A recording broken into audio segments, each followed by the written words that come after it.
You read the title of the episode today on Horror Soup. We're discussing the movie Wolfe Creek from 2005. However, before we get into our discussion, we'd like to make it known that this episode would not be possible without the very generous contribution from Definitely Not a Lich over on Patreon. I don't think that's like their God-given name, but they're not a lich. Definitely Whatever. not. No, what I've heard. Definitely not. Thanks, Lich. Definitely not. Not a lich.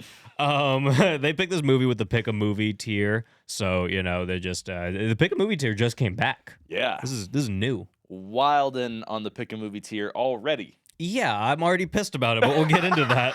We would also like to thank Kiara McQueen, related to Stephen McQueen. Of course. It's Stephen McQueen's dad. Yeah. Chelsea Dreyer. I think they got a washer. No, they're related to Natalie Dreyer. Oh, I thought they were related to Stephanie, because Stephanie doesn't have a last name, but thanks, Stephanie. You related to the Dreyer or the McQueen? Do you think Stephanie's a McQueen? McQueen sounds like a fancy kind of dryer. McQueen sounds like lightning. Anyway, thank you for supporting the show monetarily. We're gonna do this without you guys.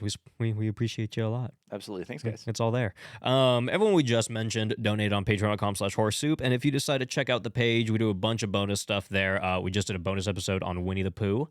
And we're actually also doing our first ever digital live show on Winnie the Pooh. Winnie the Pooh and Piglet 2. So we're going to be watching that Winnie the Pooh movie, and this one's actually really short notice. From the time of this episode releasing, we're doing it in like 2 days. So we're going to be given like better notices on this in the future. We've just kind of been trying to figure out how our Patreon schedule is going to go and whatnot. We figured it out now, but Yeah. This This is a bit of a dry run anyway. a little late notice. Yeah, we didn't want a lot of people to like be around for this too anyway. So like it's kind of on purpose because who knows? This one might blow up and go to high hell. Yeah, first one could be a shit show. We'll see. It could be very bad, but we're hoping it goes well, and this is our test run. So if you guys want to be involved, that's going to be on April 19th. That's this coming up Wednesday from the time of this show releasing.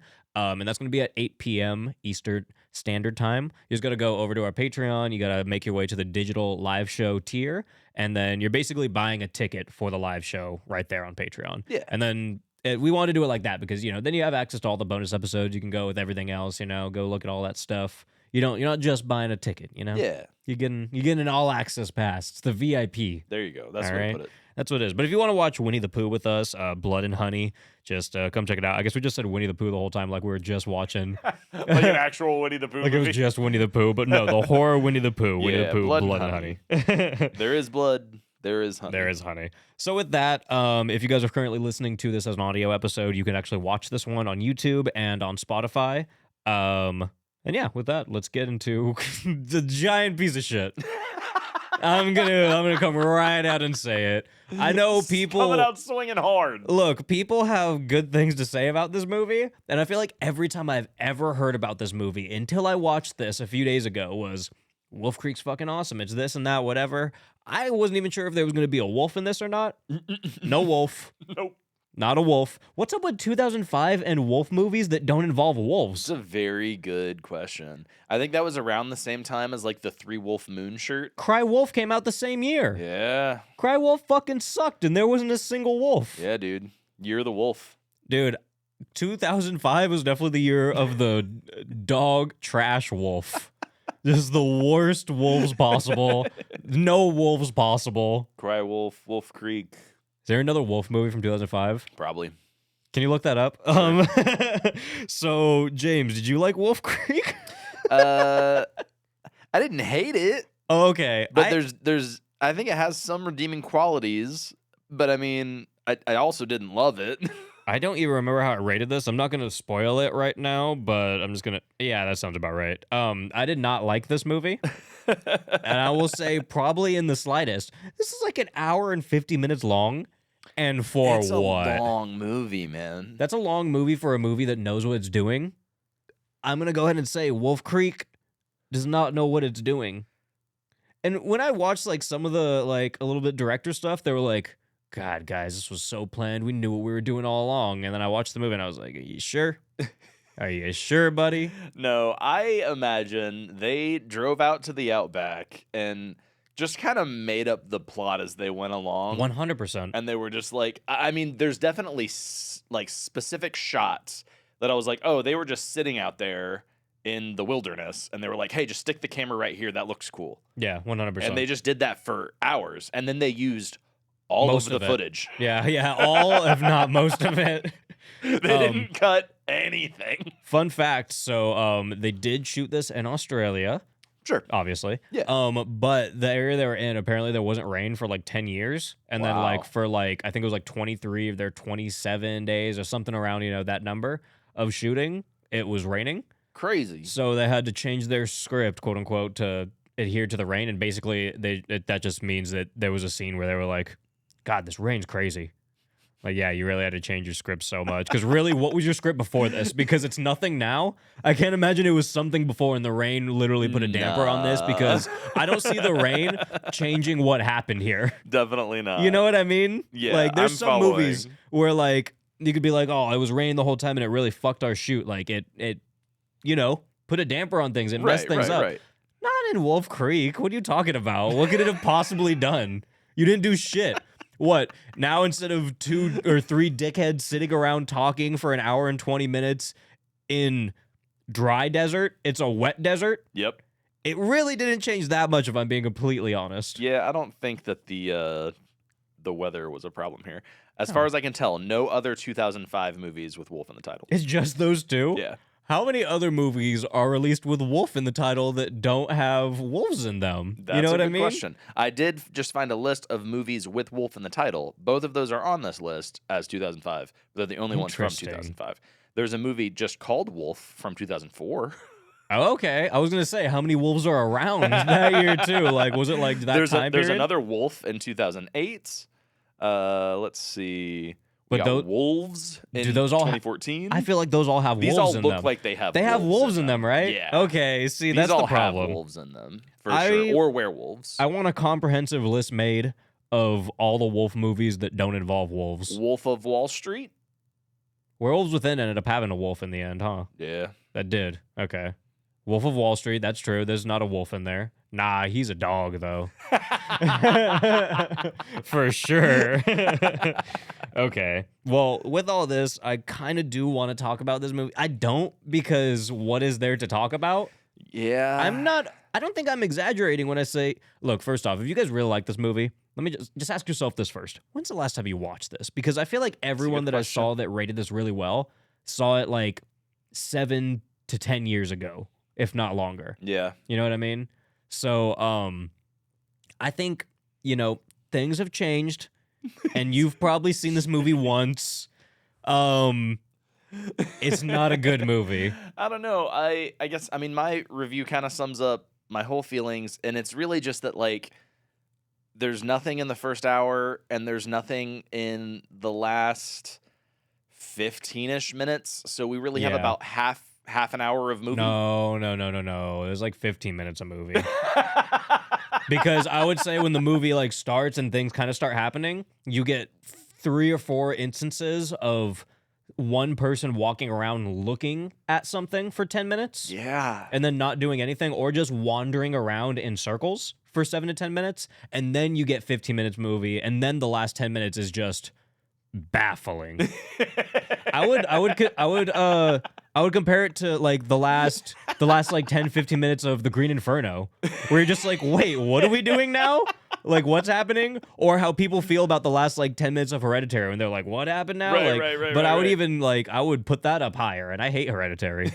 I don't, and I'm probably like, there's some people who have never listened to the show before that are just like, all right, I'm already out. They're like, this dude hates Wolfe Creek. He hates Hereditary. I'm out. I'm done. I'm just going to say, though, that if those are your cup of tea, I'm not watching movies with you. This is a boring movie, man. I mean, some cool stuff happens when it starts happening. It takes us a long time to get there. I'm sure Kim loves this movie. This is probably like her second favorite. Like, I'm sure she was dancing in her grave when she saw that we were covering this. Yeah. That's what people do. Well, I don't know how graves work. Or dancing. I ain't been in one, okay? Look, man, I've been dancing. Anyway, I'm Caleb. Go ahead, James. I'm James. This is Horse Soup. Yep. Shout out Tough Guy. He'd be rolling in his grave if he was here right now. For real. Tough Guy. Okay, let me spoil it. Tough Guy hated this probably more than I did. Yeah. which is kind of surprising. He got this might have been his evil bong, man. He said this was his evil ruined bong. his mood for like a few days there. Like He was. I don't know if he's recovered yet. I don't get how he was more upset about this than the 19 evil bong movies that we watched, but I do get like the disdain for this movie. He called me or like came over or something like that. I think he called me when I was like halfway through it, and he was like, yeah, this movie Wolfe Creek. And I was like, it fucking sucks. Like, I wasn't even done. I was like, I hate this. Like, it's terrible. And he was like, oh, okay, yeah, we are on the same page. And like, I thought he was about to say something completely different. I thought he was about to rant and rave about it. He was like, no, this is awful. Yeah. He's like, I thought I just wasn't getting it. I was like, dude, I thought I wasn't getting it. And we talked to you, and you were like, eh. But you have been in a Stockholm syndrome ever since Evil Bong that you haven't recovered from, and you're rating everything way too highly. But it's okay. I mean, I think I feel pretty good about this one, but I don't know why people like it, and I don't know why it got a sequel. I don't know why you started liking other movies more after Evil Bong, because like Evil Bong and the whole series just made me hate movies more. Just all movies. Like I'm not a film buff. I will never be. Movies suck. I hate movies. Knowing that Evil Bong is allowed to exist in this world, I have no hope for any other filmmaker in the world at this point. That. It's just it's done. Like where do we go from here as a society? Well, you know what I mean? Until Charles Band resigns, I mean, I'm boycotting movies. Okay. I'm done. Sounds We're doing good. baddies from here on out. Nothing else. Baddies and Pokemon Indigo League. Dude, 100%. You know, someone was like, you guys got that last Baddies episode all wrong. And I was like, what are you talking about? We're talking about bitches getting drunk and fighting. What could we have possibly got wrong? Like, what do you mean? It was a light recap, if I would even call it that, Right. of people fighting and getting blasted. Like, what? Whatever. Yeah, man, you missed some important details, just like you always do. You got it all wrong, buddy. When she broke this bottle over her head, the piece of glass actually went to the right, not to the left. Yeah, dude. That is important. Yeah. Anyway, Wolfe Creek sucks. It's directed by Greg McLean, written by Greg McLean. I found something out about this guy. How lean is he? It's not about how lean it's about how lean he writes characters. Oh. Bulimia. The Darkness, Kevin Bacon. Oh. He wrote a bulimic character into the movie, which that's fine, you know, representation. She pukes in jars and hides them under her bed. Look, I can only go so far. That's crazy. Look, I'm gonna say it. I don't care how sick you are. I'm not gonna be around you if there's puke in jars under beds. Yeah. I don't care if you're my daughter. Yeah. You're done. That's crazy. You're going to the loony bin. You're out of here, because I'm not. You think I'm cleaning up your fucking puke jars? I mean, I guess they're already in jars. No, Just toss 'em. there's dry puke on the outside of them. They're They're not. It Oh. was horrifying. How do you not smell that? Oh God, I hate the darkness. And when I found out that this was the guy that made it, wow, it all just clicked for me. Wow. It was just, This guy has a mind. you're telling me it was that asshole? And he made The Darkness way later. It was 2016. Mm-hmm. Holy shit. And I found out that was episode 69 of Horror Soup. I think that was literally 69. And I'm not even bringing that up because the joke part of it, because it's 69.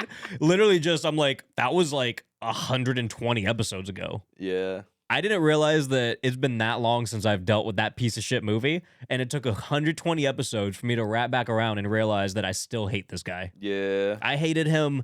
Oh God, how long ago was that? That was probably like 2 or 3 years ago or something at this point. I hated him 2 or 3 years ago. I hate him just as much now, maybe even more. Maybe more. Maybe even more. And yeah, you know, Greg McLean, you're you're a sick man. Definitely. So the budget, it was just under $1 million in American dollars. Looks like it was about like 1.4 million in Australian pesos. As for the box office, nearly 28 million in American pesos. So why? This was rated R. Currently holds a 3.0 out of 5 on Letterboxd, a 6.2 on IMDb, and a 54% by critics and a 49% by the audience on Rotten Tomatoes. There was a time where I looked at it, apparently, like, close to around the time it released. I don't know the exact, like, day or week, like how many days or weeks or month or whatever after. I'm Yeah. sure it was, like, within a few days or a week of its release. The Rotten Tomatoes was, like, 90% or something, I think. Like, Damn. 88 or something like that. It's really high. And I think it bounced down pretty fast after. Yeah. So I don't think it's, like, over time it really bounced to as low it is now, you know, like in the 50s Sure. region. I don't know if that happened immediately. Or I think it happened pretty much immediately, and it might have bounced down a little bit, like, since, you know? Mhm. But basically, I think after it sat, maybe people watched it a couple times, they People were have like, wait a really second. seen it. Yeah. Yeah. And I think, I don't know, I feel like everyone that I spoke to also, like, because we were talking about it on the Discord a little bit, everyone was like, I haven't seen it in a long time. But they were like, Mhm. I liked it, but they haven't seen it in a long time. So I don't Yeah. know. Maybe, I feel like 2005 was just that time where if you saw it, like, then, or maybe a little bit after then, I mean, what's coming out? That's the problem, man. There is this period in kind of the mid 2000s where horror movies in general just kind of sucked. Weren't So that if, great? if something came out that was just halfway decent, it was like, holy shit, this is amazing. Best movie ever. Yeah, And I think Wolf Creek might have fell into that equation. you might be right. Because I don't know. I don't know if I was just like hyped up too much over time. Because I have heard a lot of people talk about this. Like over time, I feel like. Yeah. I feel like it's always just came up in the equation of like, hey, this is a good horror movie. And people just, I don't know. I don't know if I've ever been given a reason as to why they like it so much. But I've just heard that people like it. Mm. So I thought it was going to be different. I was really disappointed. You know what I thought it was going to be? What? I thought it was going to be found footage. Yeah. I They mean, set everything up to be a found footage movie. It felt like it should have been. And then they even pulled out the camera They at one point. even have a goddamn camera, He my pulls guy. out his camera at one point, and they're just like, never mind. I guess they do find footage in this. Right? She finds some The movie footage. isn't found footage, but they do find footage, and that is found footage, I guess. So it has a scene of found footage. Yeah, I really like a thought it was couple going to be a minutes. found footage movie. It was set up to be one. They went and bought a camera and everything. They're going on a road trip. Like, So I didn't think that, I guess, like, or at least like adamantly, you know, Yeah. like I wasn't on the forefront of my mind. But now that I think about it, like watching it, I was like, what is this? And it felt like a found footage movie. It felt Yeah. like it was doing that. So I get you completely. it's strange. Threw me It for a probably should have loop. been. Might have been but- better. It might have been, honestly. Anyway, so before the movie starts, we see text on a black screen that reads things like, based on true events, 30,000 Australians go missing every year, et cetera, et cetera. And apparently it is a little bit based off of true events. It's not like, you know, verbatim, Okay. but it has some inspiration because, okay, Wolf Creek is about these three backpackers played by Cassandra McGrath. I also thought so throughout this whole episode, you're going to hear me calling this girl Magrath. Because when you first go on IMDb, before you click all cast and crew, you see like the main characters on the front, Yeah. and hers just didn't have a name, and it just said Cassandra, and then it said Magrath, and I don't know why I thought it was like in different, like, because you got the smaller text for when they're like their Right. actor name in the movie, and then Yeah, the and the larger character. text for the actual Yeah. actor. I said actor twice, so that was probably confusing. Whatever, you know what I meant. Anyway. That happened, and I don't know. I probably just thought it was smaller. I thought her name was Magrath.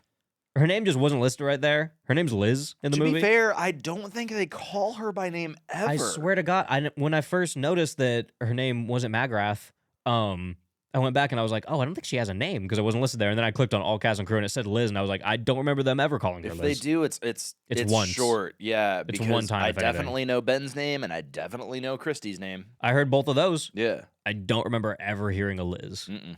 Honestly, I didn't know their names until probably the last like 20 minutes of the movie. It was very hard to keep track of that because I just did not care so much. Well, even though we spend a lot of time with them, we are given no reason to care about them. No, and I saw a couple reviews that were saying very likable characters. Where? What are you Who? talking about? What? Which one of them? What have they done?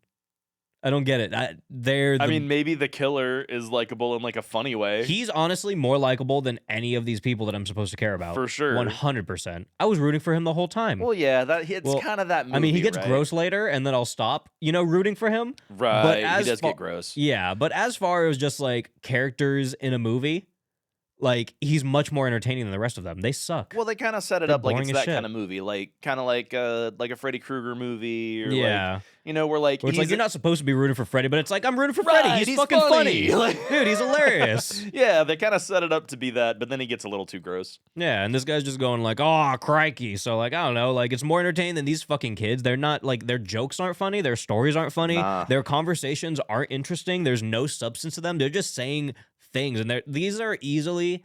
I would never want to go on a vacation with these people. I'm gonna have no fun. No, I don't want to go on a road trip with them. I hate them. They're fucking terrible. So Magrath, the other backpackers are played by Kesty Morassi and Nathan Phillips. So they get stranded in the Australian outback. They get taken captive later by this guy. We're gonna get to him, but the guy, he's Mick Taylor. That's his name, right? Mick Taylor. He's inspired by a couple real-life Australian serial killers. One of them was Ivan Milat and Bradley John Murdoch. So that's kind of like the inspiration for them. It's not, the base off of true events isn't. Yeah. It's not there, but I guess it's like, it's kind of there. It's kind of like in the way they're doing a Texas Chainsaw thing. I was know gonna what it say, is? like, It's like the same thing. It's like Leatherface isn't Ed Gein, but he's pretty much like we all know like what they're doing with that. Right, You know what I mean? yeah. So I guess we'll get back into this. Can we just stop here? It's been a great episode, guys. Lich, I'm sorry. I can't go any further. I've watched this movie like 4 times. We got to talk about all these just shots of the outback. Look, here's the thing. My notes barely start until probably an hour and 20 minutes in the movie. For good reason. Because there's nothing happening. Like, and the thing is too, like, you can find things to talk about, and I'd say most movies. Like most movies I watch, and in like the 180 something movies that I've done on the show so far, and like fucking almost 100 on like other shows too, and like blah blah blah, whatever. Right. Like so hundreds and hundreds now. I have found something to talk about in like most scenes in most movies. I feel this one is like there's like a handful. There's like probably 5 in total where I've been like, this is really really hard. Well, because it really is just shots of the Australian outback. They're just showing the outback. It's just landscape shots, beach shots. Like, that's all the movie is. And then when it's not that, it's just them sitting next to those landscapes and then just going like, this road trip's crazy, huh? Like, they don't have any real conversations. No. There's like a love interest between 2 of them that's like really awkward and stupid and honestly doesn't even need to happen because it never goes anywhere and never does anything. Like they kiss one time and they're like, we kissed. Yeah. That's it. Yeah. That's all it goes. And they probably spend the first 30 minutes of the movie focusing on just that. Yeah, and it's of no consequence once Mick shows up.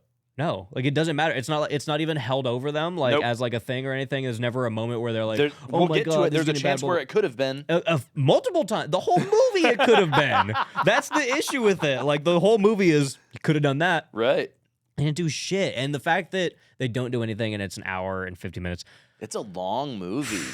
And now for being what it is, it's a long ass movie. And now I'm doing what the movie's doing, talking about it. I'm just sitting here, just fucking all right, going in We're giving goddamn you guys circles. the same experience. Well, that's what you got to do. If you haven't seen the movie, this is your experience. Anyway, we're really quickly introduced to this guy who I'm going to refer to as Australian Bradley Noel with no talent. Yeah, I get it. This is talentless Brad. Yeah. And I when I first saw him, it was just like his look and then like kind of like his demeanor a little bit. I was like, okay, yeah. Right. But like, actually not his demeanor, completely different. I'm going to take that back. It was just like his look a little bit. I was like, okay. The look, for sure. And the Oakleys. And yes, the Oakleys. We find out if those are Australian.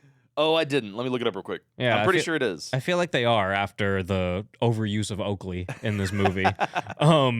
But yeah, Brad, talentless Brad.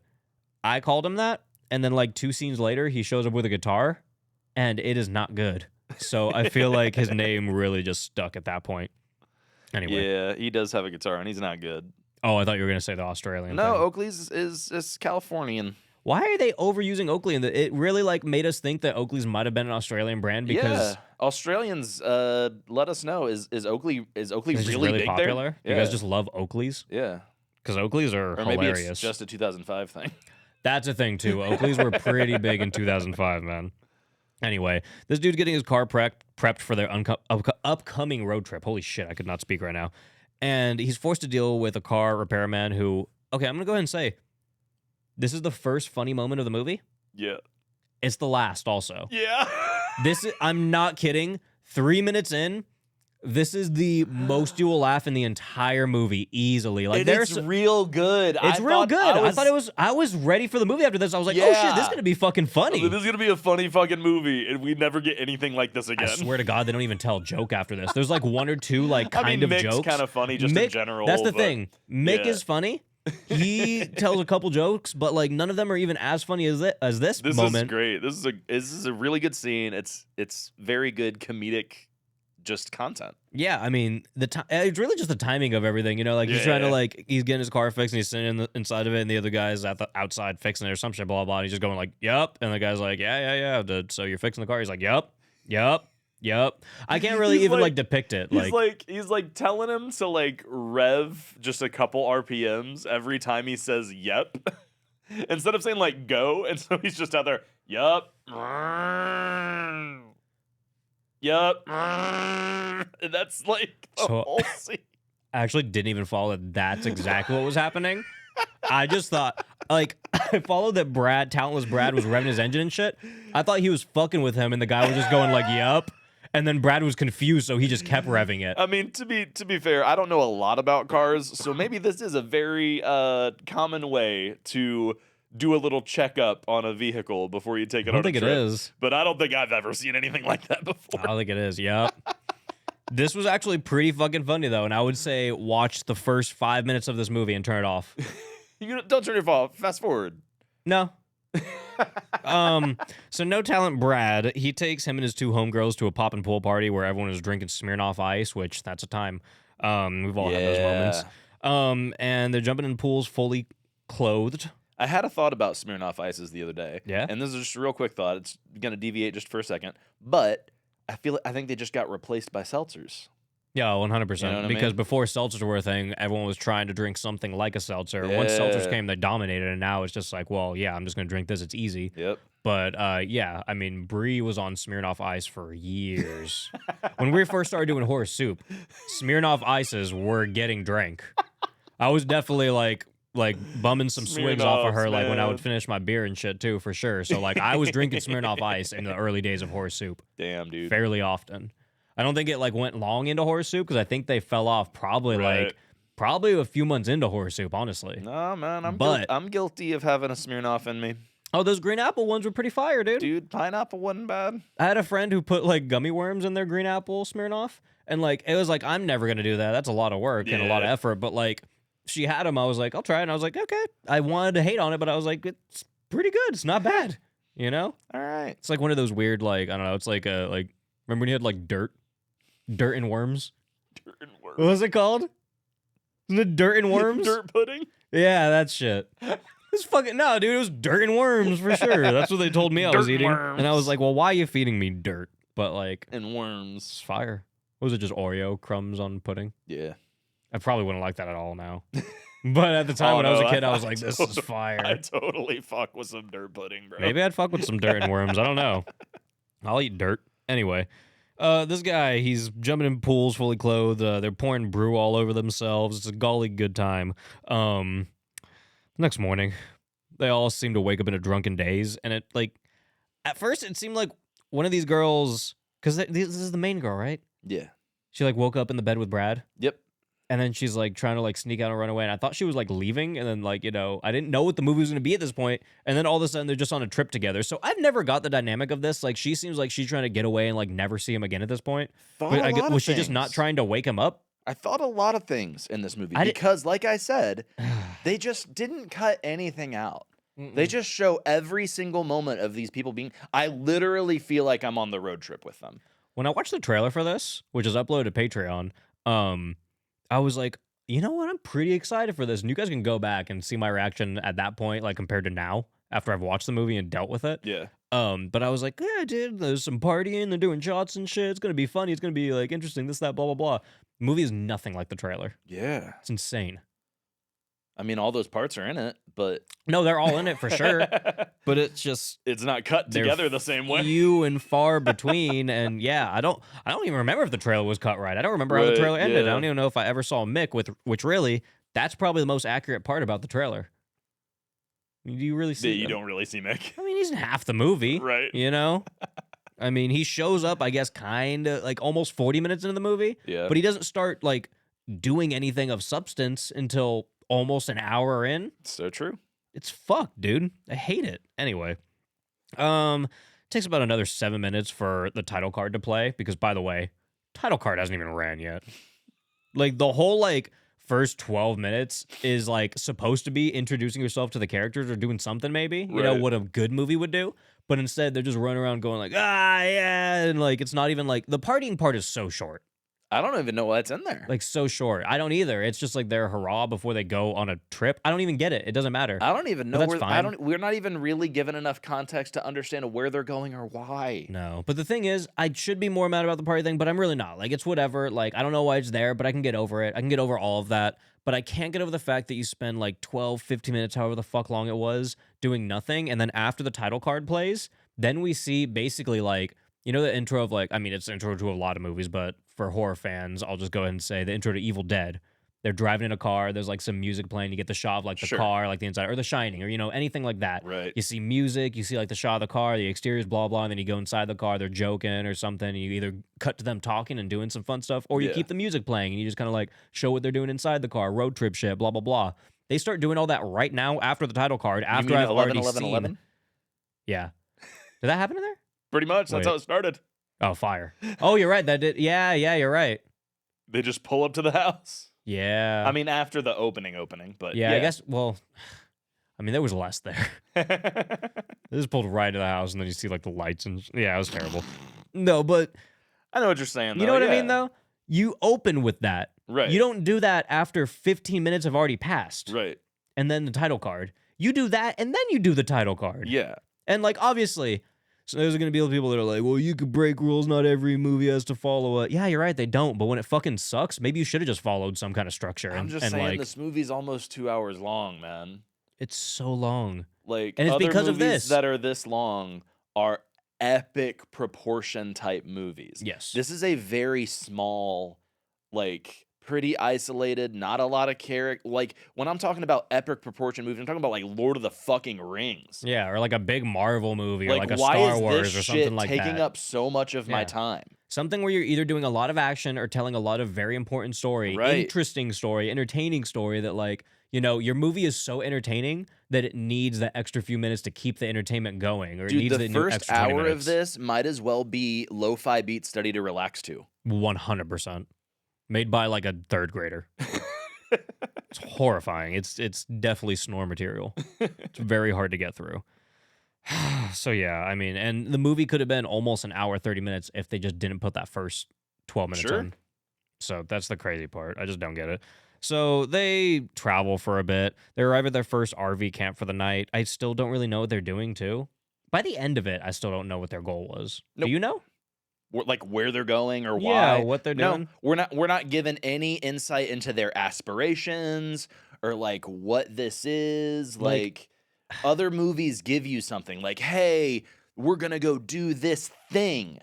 You know what I mean? Oh, my cousin has a cabin in the woods. My fucking we're gonna go see this. Do this. Or fucking like The Descent when they're out there. We're gonna go, you know, spelunking in this specific cave. They just say they're going to Wolfe Creek, and we have no idea why or what Wolfe Creek even is. And also, I don't think that's their final destination either, because that's what I'm really confused about, because at one point they get to Wolfe Creek, which is, it's the scene of the meteorite, where the meteor hit. There's like a giant meteor spot. It happens so fast in the movie, but that is a real thing. Like, it's a real place in Australia. Gotcha. It's a very well preserved, like, meteor crash site. Yeah. And that's where they're at. It's like that giant, I don't know if you remember, but it happens so fast, like 20 seconds maybe. Gotcha. Like, and if you looked away at any point, which you should, because this movie's really easy to look away from, it's just like you'll see the big old crash site, and they're like, wow, this is beautiful. And they turn around and walk away. And that's Wolfe Creek, or is that Emu Creek? It's Wolfe Creek. Damn. And so they were going to see that? That's what they went to see? I think so, but then that's what I'm confused about, because were they just turning around and going back home after that, or are they doing something else? Because when their car breaks down, and we'll get to all this obviously in a second, it really, I mean, in a second. It's we're almost there. No, we're not. That's the issue. We're not, but I'm going to get there because I have nothing to say in between. So I'm pretty sure they were like going to their next destination after that, unless they were just turning around. But is that what they were going there to do? That's where I'm confused, is all I'm saying, really. Yeah. I'm not following that part. Like, we're given these people and like we see them partying, we're like, okay, they're like, young people partying. Are they going to a concert? Are they going to like are they specifically going somewhere to like do some kind of like ayahuasca trip or something? Like what are they doing? Like what's happening? Where are they going? Like what's the point of the trip? You bought a car for this trip. He buys this car at the beginning of the movie. Okay, another very good point, because again, if they're just going to Wolfe Creek to turn around, I don't get it. What is the trip? What is the point? Yeah. And they're not staying there, because when they get in the car, their plan is to like to leave, but they're at Wolfe Creek. So I'm like, are you not just staying at Wolfe Creek for a few days? I don't know. But I don't think they are. They're trying to leave. Okay, we got to get there because it's just so confusing. So they arrive at emus, fucking actual emus, Emu Creek. I'm kind of sick of emus. Also, did you notice that there's like a lot of forks in the road in this movie? I thought they were trying to do like some kind of like symbolization shit, or like I don't know anything with that, like because there's just a lot of actual forks in the road, and I was just like, maybe it means, choosing your path or destiny or something. But then when it gets to the end of the movie, I was like, there's no meaning to any of this movie, and I don't care if someone says there is. There isn't. I don't know. Australians, tell us if there's a lot of forks in your roads. Is that just what it is? Just like Australians are just like, actually, every road forks. Right. It's like roundabouts in Fort Wayne. That's like the fucking the only road in Canada. So, okay. Again, I'm not gonna have much to say for the first half of the movie. This is where me not saying much for the first half of the movie really starts. So I'll recap the slightly interesting parts as I can. Talentless Brad, he gets a camcorder that he'll pull out once, maybe twice. Yep. One of the girls tries to make talentless Brad aware of the fact that the other one is into him. And he goes, oh, who, the antenna? He's sitting on the car playing with his antenna when she tells him this. Yeah. And he's just like, she's like, hey, she's into you. And he's like, who, the antenna? That's the dialogue of the movie. Like, it's just, what do we... Do people talk like that? Aren't these characters so likable? Do people talk like that? I don't like... I know people are awkward and say dumbass shit all the time. Come on. I don't get it, man. Anyway. I don't know why I'm supposed to like these people. I don't know who likes them. If you like them, you have terrible friends. You're boring. There's this whole thing about him like fake having a girlfriend, maybe. I don't understand that either. Yeah. The whole movie, she's like, oh, but him and he has this girlfriend, this, that, blah, blah. But she's like, and they're like, well, fix your whole girlfriend situation. What's this with your girlfriend? Your girlfriend and they're like, not girlfriend. They're acting like one of them's acting like she thinks that he actually doesn't have a girlfriend, and the other one thinks that he does, but he doesn't want to be with her. But we never get an answer to either one of those things. And again, does not matter. I was gonna say, apparently none of it matters. Does not. Like, do you have any take on that at all? No. I'm very confused by that. No. They set up a weird love triangle with a character that we never even hear their name. Yeah.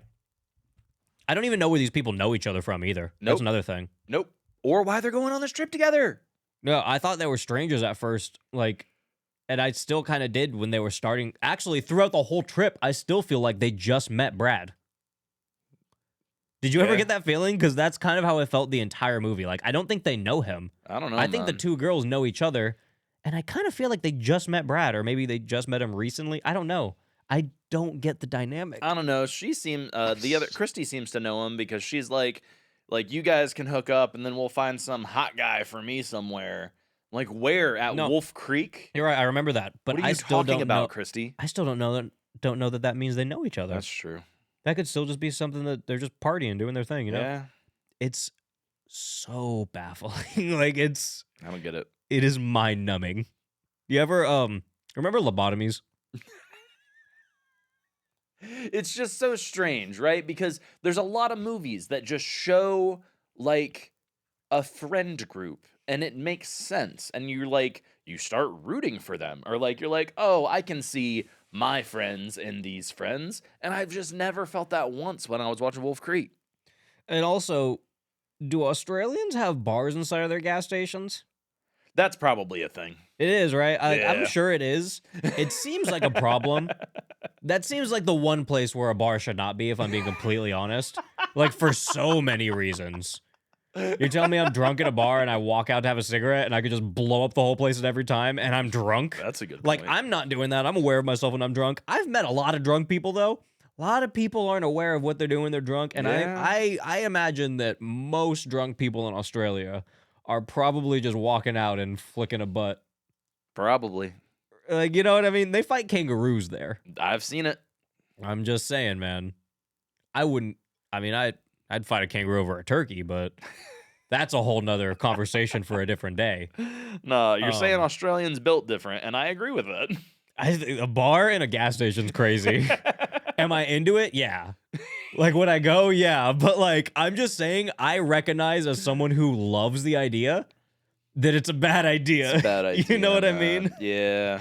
I can be really into something, but sometimes that's why it shouldn't be a thing. Yeah. You know what I mean? And gas this is one of already those. flammable enough. Do we need to have that much alcohol around? Alcohol and, like, what alcohol brings. Like, come on, man. Yeah. That's crazy. What kangaroos bring. You really There want, are kangaroos you in want the movie. kangaroos, alcohol, and gas all in one place? It sounds like Australia. That's a lot of things. I'm just saying. Anyway, well, talentless Brad gets into an incident with a couple of gas station patrons, bar patrons. I don't know what you would call them because they're gross. I'm talking about location. Anyway, well, these dudes get Brad's attention after they're saying like gross things to the girls. Like they're muttering shit to them, and then he walks in. And they're like, "Hey, come over here, crikey, mate. Hey, can we gangbang your girlfriend over there, lad?" Yep. And then he's like, dickheads. And then one of the dudes stands up. The man is 9 feet tall. He's a big man. Look. And he looks like the Australian version of the dad from the OC Chopper show. I never watched the OC Chopper show. Shopper. I said shopper. OG Shopper. Was he the OG Shopper? He's the OG Chopper. Yeah, so I'm not getting the reference. I'm sure someone out there will. But this guy looked like, unfortunately, he could say whatever the fuck he wants. Yeah. Am I going to be happy about it? He also is missing a No. bunch of teeth. Yeah, he's also 9 feet tall Yeah. and Australian. Yeah. The second, like, Brad was kind of like feeling like when he was walking away, he was like, hey, fuck you, kind of feeling like, oh, I could take this guy. And the dude stood up and he was like, I said, have a great day, sir. While you're at it, here's $10. Which, honestly, I'd give that guy 1,000 in this moment. Yeah. That is a large man. Yeah. That is a large He's a big man. dude. And I'm going to, like, he looked large when he was sitting down. He was really large when he stood up. He's very tall. I'd be fucking horrified. So Brad is understandably annoyed, but, you know, he's like, I'm sorry. He walks off. And what really rubs me the wrong way, though, is that, like, after they leave, they show this guy kind of, like, painting him out to be a red herring.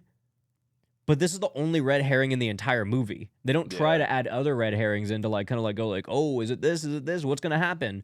It's just they show this guy, they have this weird interaction, and then they act like he's going to be a red herring because they, like, show to him, and they're like, you know, it's just, like, him just looking off at them while they're driving away. Yeah. And then, like, some music plays, you know, like some dramatic music. So it's like, oh, okay, yeah, that maybe this guy is something. What are you trying to make him out to be? What's the maybe here? Because once we get introduced to the actual killer, we just meet the killer as a person. Right. And then he's the killer. Like, there's no question after that. There's no one else in the fucking movie after that.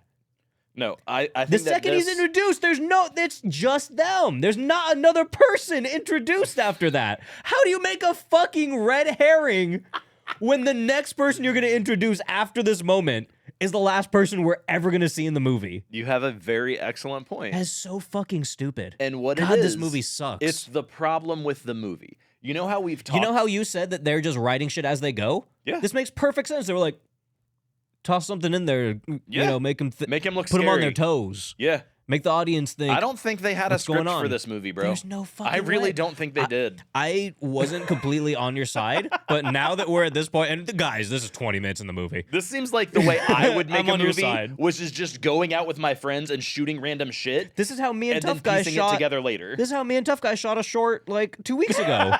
We didn't write shit. We were just walking around like, yeah, that's funny. Yeah, And no, just started- that's totally what I feel like they did to make this movie, because what you just said is really the problem with the film. And we've talked about movies that set up dominoes and then they knock them down. And sometimes movies do that and they're still shitty movies, but at least they knock down everything they set up. And then some movies just bring them up and just leave them there. This movie set them up and they're like, constantly cool. sets shit up, and then it just walks away and goes to a different room to set up something else. Because they forgot. Nothing's gonna get knocked down. No. None of these setups pay off ever. This is the first, well, not the first setup. There's There's probably they other already ones, did a few, but yeah, honestly. 100%. But this is That's one of the all that first big happens. ones. And it's already, it's never gonna. Nothing happens, man. Come on, it's stupid. So at the 30-minute and 40-second mark, talentless Brad and the girl he's had a love interest in the entire time kiss. Look at him go. That's 30 minutes into the movie. That is 30 minutes into the movie for something that's never going to come back. I'm not. Remember what I said earlier? I was just guessing where I was like, I think it took about 30 minutes for that to happen, and then it goes nowhere. 30 minutes and 40 seconds for that to happen. Mm-hmm. It's what the whole first half of the movie is about. Yep. The whole first 30 minutes. And spoiler alert, they're about to get separated and never see each other again. Yeah, immediately. Wow. So right after the kiss, it starts raining. Their car dies. Did I mention they're currently in Wolfe Creek? Because right now they're already in Wolfe Creek. All right. And also, I know this episode is 40 minutes long so far, so you're like, oh, well, I guess things have happened. You guys have been talking about a lot so far. We've just been talking about how pissed we are. Like, if you read between the lines, there has been 5 minutes of content in this 40 minutes of rambling. 5 minutes of movie content that we've talked about. We've talked about to go pretty quick. We've talked about future things in the movie. I know. Once Mick shows up, it's gonna go pretty fast. It is gonna go. We don't have that soon. much else to talk about. No, not a ton. So yeah, they're currently in Wolfe Creek. We already talked about all the stipulations of that, though. So I mean, right? Whatever. When the car is fully confirmed to be dead, Brad announces that they're stationary for the night. And right before this, again, I don't get the relationship with these characters. They're like joking and whatnot before, and they're like, oh, well, this kind of sucks, but we're still gonna make the best out of it, like kind of laughing and whatnot. And then when Brad's finally like, yeah, the car's fucked. Like it's not, or no, he just says the car is like, we're stationary for the night. That's all he says. And the girl goes, this is fucked. And then she slams the door. And like 2 seconds before, she was like laughing and having a good time, even though they pretty much already knew the car was fucked. And here's the point where I would say, if I knew where they were going, why they were going there, more. I would just understand the motivations of the characters. But I don't understand any of that. Like, and then, like if I knew, oh, we were coming out to look at this fucking Wolfe Creek, and then we need to get back home because I work tomorrow. Yeah. Okay, that's why you're pissed. You're on the schedule tomorrow. I get it. Yeah. Like, why? We don't have that, It though. sounds like you just live your life where you get to do whatever the fuck you want at any time, which, I mean, fucking props to you, but like, what are you mad about? Just sleep in the car. Yeah. And then, more to that, then Brad calls her a bitch under his breath. And he's like so serious too. Like they're both like this escalates so quickly. They're all laughing and shit and like perfectly fine. And then he's just like, she's like, oh, this is fucked. When you find out the car's fucked, and then he goes, bitch. And then the next scene, they're fine again. And then it's like never anything like that again. And then I just don't like. Obviously, you can have, like you said, you can have scenarios and relationships like this and blah blah blah, etc. But we just don't know what's happening. No idea what's going on. So it doesn't matter. And again, I feel like while they're shooting, they said, hey, you know how like whenever you're on a road trip and you kind of get sick of each other, let's do a scene like that real quick. That's 100% what That's what it feels They were like, let's do that little scene and then forget about it. Like they're not thinking about these characters throughout the movie. They're thinking about the characters in the moment. It's so weird. So after they're just chilling for a bit, some lights start to approach their vehicle, and their first thought, aliens. Of course. Immediately. Well, I that guess would be my first thought. And I guess when I first watched this, I also like I get how you would miss the meteor thing because the first watch I missed it. Yeah. And I was like, why the fuck do you think there's aliens here? Like all of a sudden, like you're just in the desert. Like I mean, I get like, and again, like aliens could be a thing, but I don't know where you are. I don't know what you're doing. I don't know what's happening. It's Australia, man. Aliens. But apparently, I guess probably because they're at the meteor site, so they're like, oh, aliens, whatever. And then, they never assume that it could just be a car. Which I could get, like, getting to aliens, but, they're never just like, oh, maybe it's a car. Maybe it's aliens. They're just like, fuck, it's aliens. We're dead. Definitely aliens. We're done. And then I was like, at that point, I was like, is this an alien movie? I wish. Anyway, ends up being just a car. Go figure. The guy that shows up is this very eccentric Australian mate that checks up on their car for them. He finds out some coils are bad and eventually offers to take them back to his house where he has the materials to fix their car, which seems very convenient. I was going to say, none of this makes any sense. I've never met a single person that says, I have specific materials to fix your specific make and model of car back at my house. Let me just go do it for free. Hop on over. And it's not even a house. He admits it's not a house. He calls it a camp. And then he also at one point says, when he's talking to them and he's like, hey, do you want to come back to my house and like, I'll fix everything up for you and blah, blah, blah. He walks away and he's just like, all right, well, and he's being like very casual about it. Like very like, like he seems very nice and very just like, sure. this very genuine dude almost. And he's like, all right, well, just let me know. Like I got to pack up and I got to get going. But he also tells them right before that, I'll fix your car for you I'll at my spend house. all night fixing your car. It's also like 3 a.m.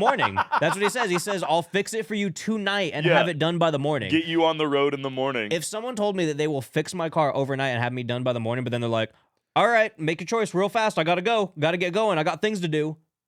What the fuck are you talking about? Like, what do you... No.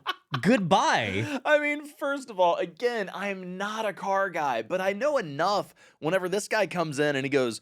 First of all, I think all he says is, your coil's bad. Doesn't say what kind of coil. Look, man, just says, your coil's bad. Start talking about coils. That's intense, a problem. That's intense shit. I know that coils are intense shit. The fact that you just happen to have a coil for what was that, like a 98 Ford fucking station wagon? Like, let's be so serious right now. You just have that at your camp in the Outback? See, and that's the thing, too. Like, how dumb are these people? There are certain car things you can be like, okay, yeah, maybe you do have that sitting back over there.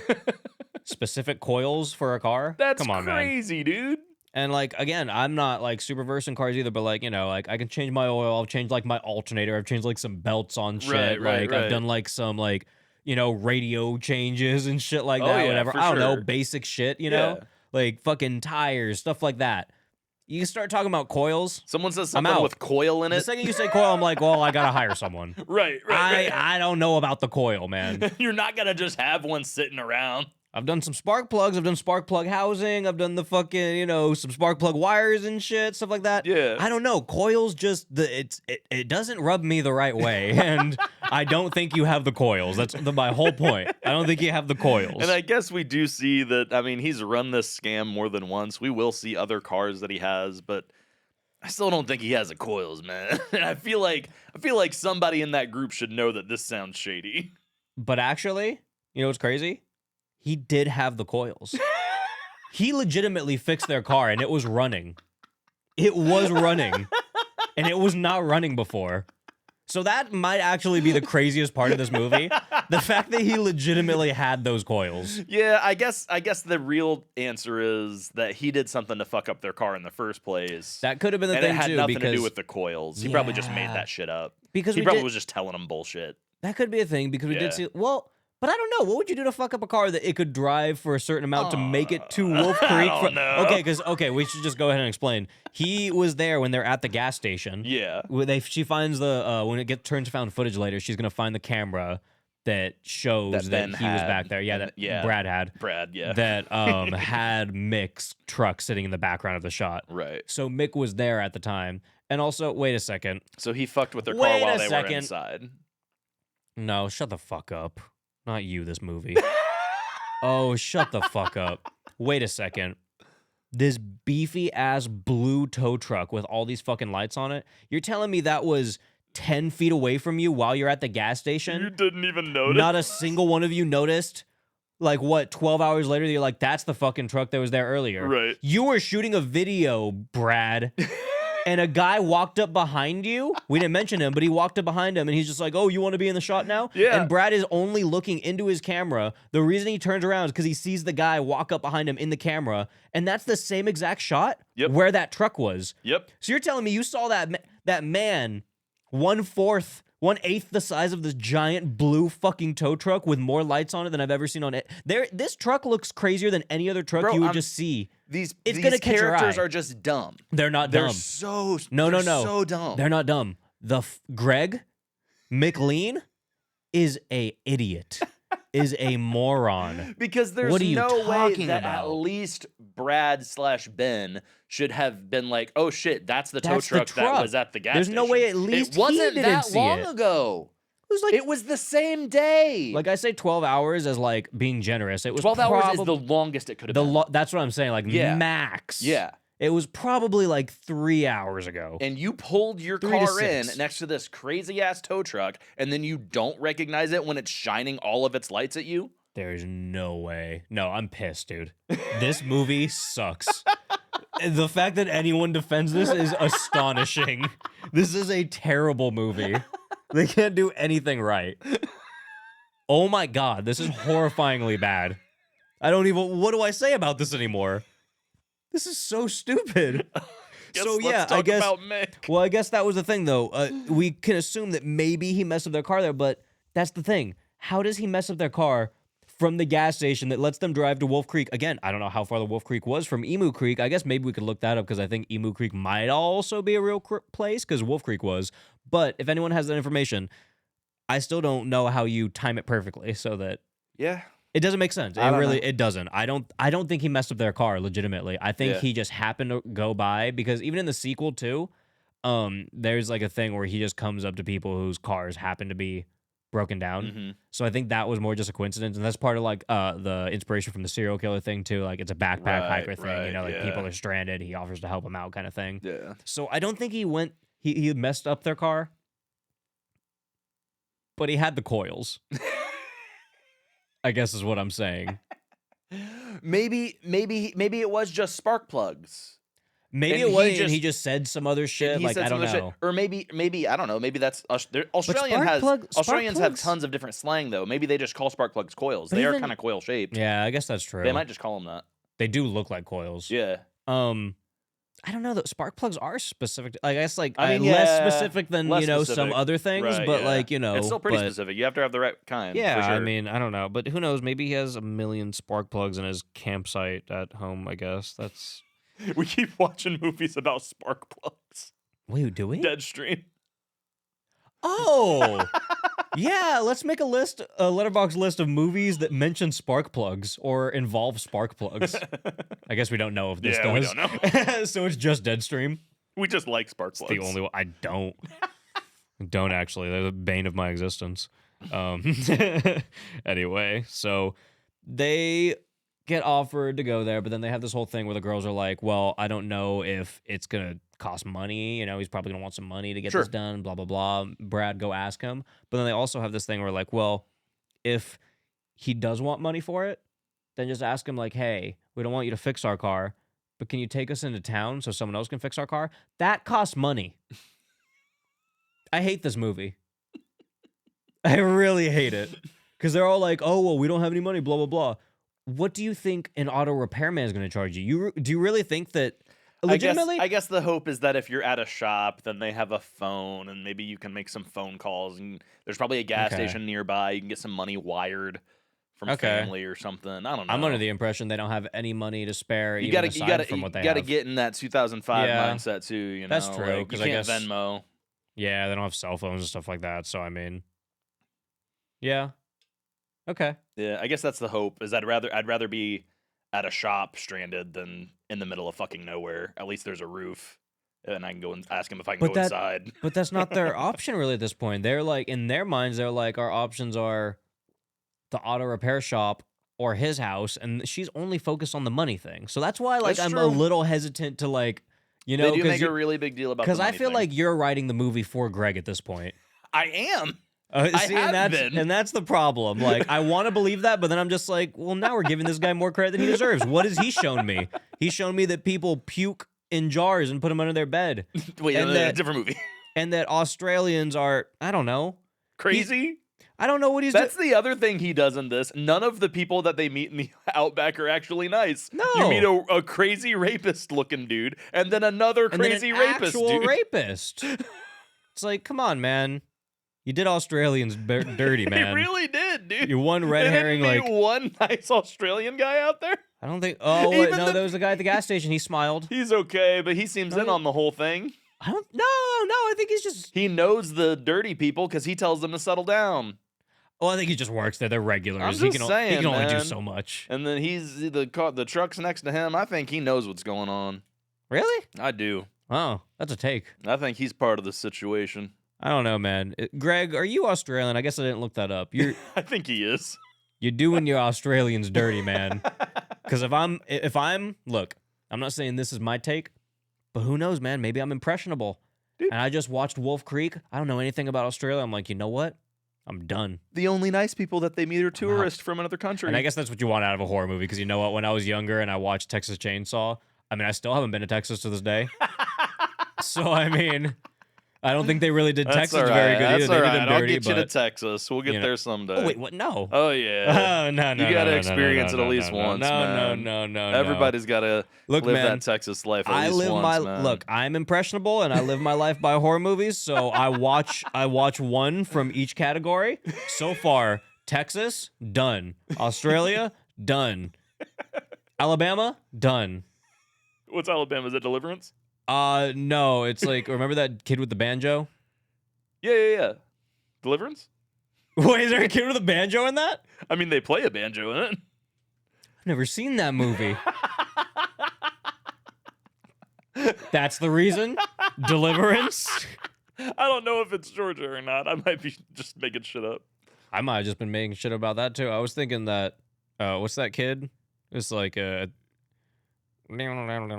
just a banjo noise. All right, fuck it. Move on. No, dude, he was like, I think he fished or something. Huckleberry Finn? Yeah, dude, him, dude, yeah. That's the reason. Talk about Tom Sawyer and Huckleberry Finn. Tom Sawyer. That's the reason I won't go to Alabama. Okay, because of the Tom and Huck movie, the 90s Was that in one? Alabama? I don't know, but that's what. Actually, I think it might have been Mississippi, maybe. I'm pretty sure it is. That's the reason I won't go to Mississippi. Like the one with Jonathan Taylor Thomas? You're talking about that movie? Talking about Huckleberry Finn. All right. Tom Sawyer. Look, I told you the banjo and the fishing, and he went, no. Okay. I'm telling you, man, look, I'm not crazy. I'm Australians are, according to Greg. Absolutely. According to Greg, and they're tall. They are tall. Punch kangaroos. Look, shout out to all my Australians. Shout out to Keegan. Keegan was, me and him were arguing in the Discord. Keegan's a listener of the show, longtime listener, Australian chap, that, he called me a right cunt when I called him out for not appreciating Wolfe Creek. Oh, does he like Wolfe Creek? Oh well, he gave like a 4.5 star, and I went in. I was like, hey Keegan, I was like, you Australian asshole. I was like, what are you doing giving this movie praise? And he was like, hey, you fucking cunt, what are you saying to me? And then we just started going back and forth about Wolfe Creek. Usually I'm on Keegan's side with movies. I love his takes. Yeah. When it came to this one, I was like, all right, you biased asshole. I was like, I get it now. Fair dinkum, man. Fair dinkum.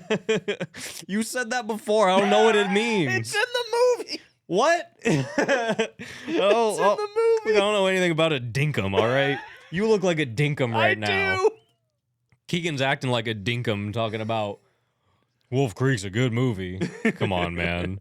All right.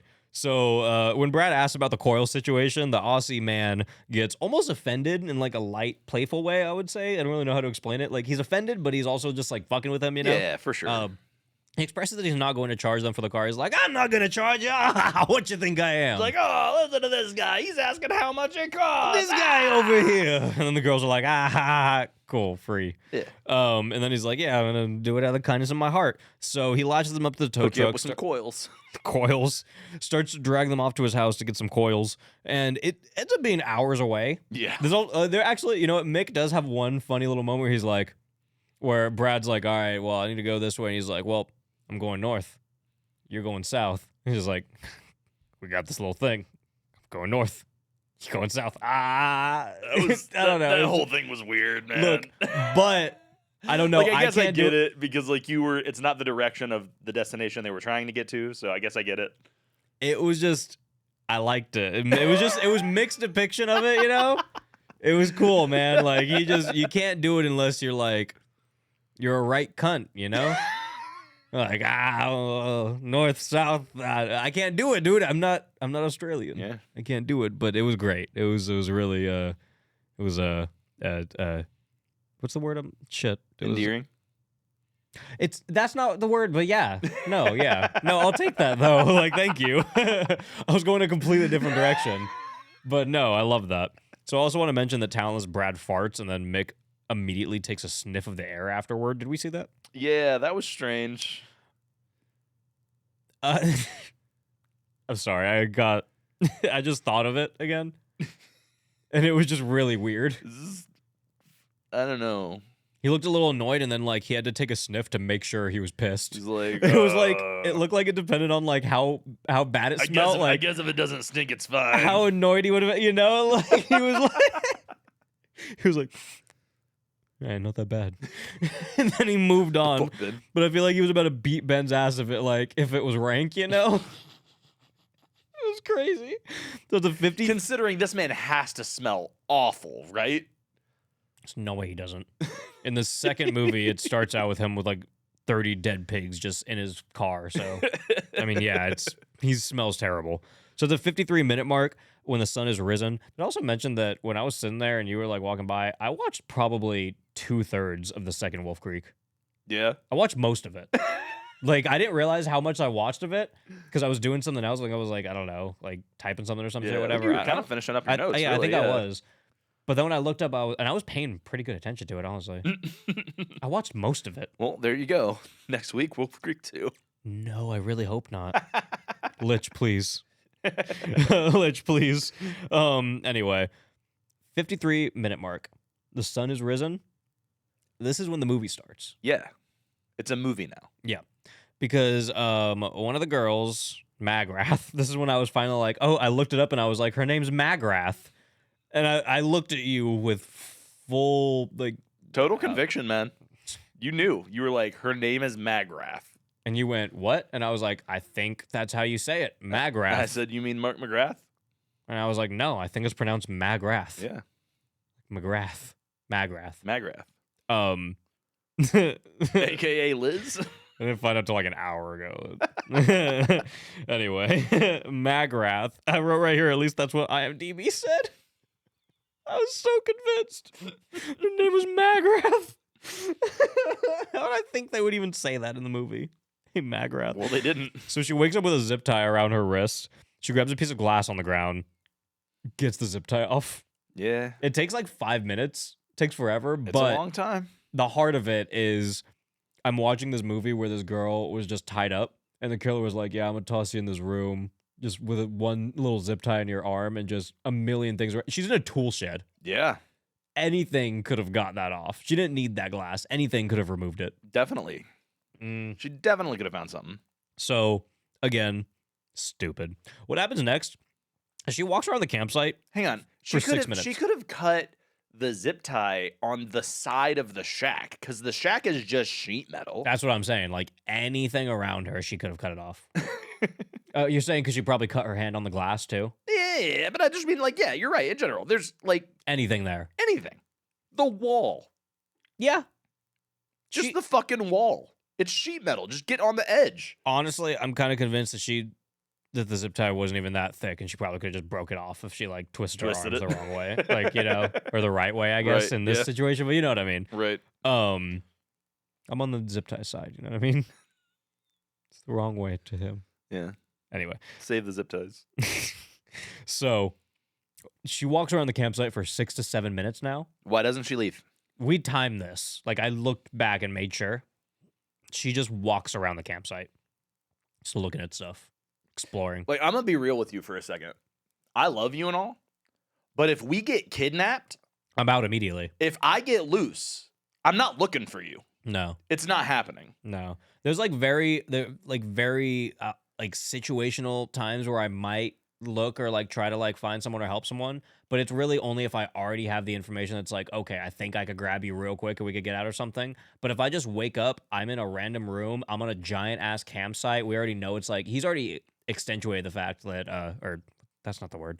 He's already expressed that this place is like, I don't know, like 20, 30 acres Desolate. Or some shit like We're that. We're not like, getting anywhere. Like it's giant. But also I have a problem with that later, and we'll get into that. Oh yeah, for sure. With his explanation of that whole thing, because there's some problems that are gonna happen soon with that.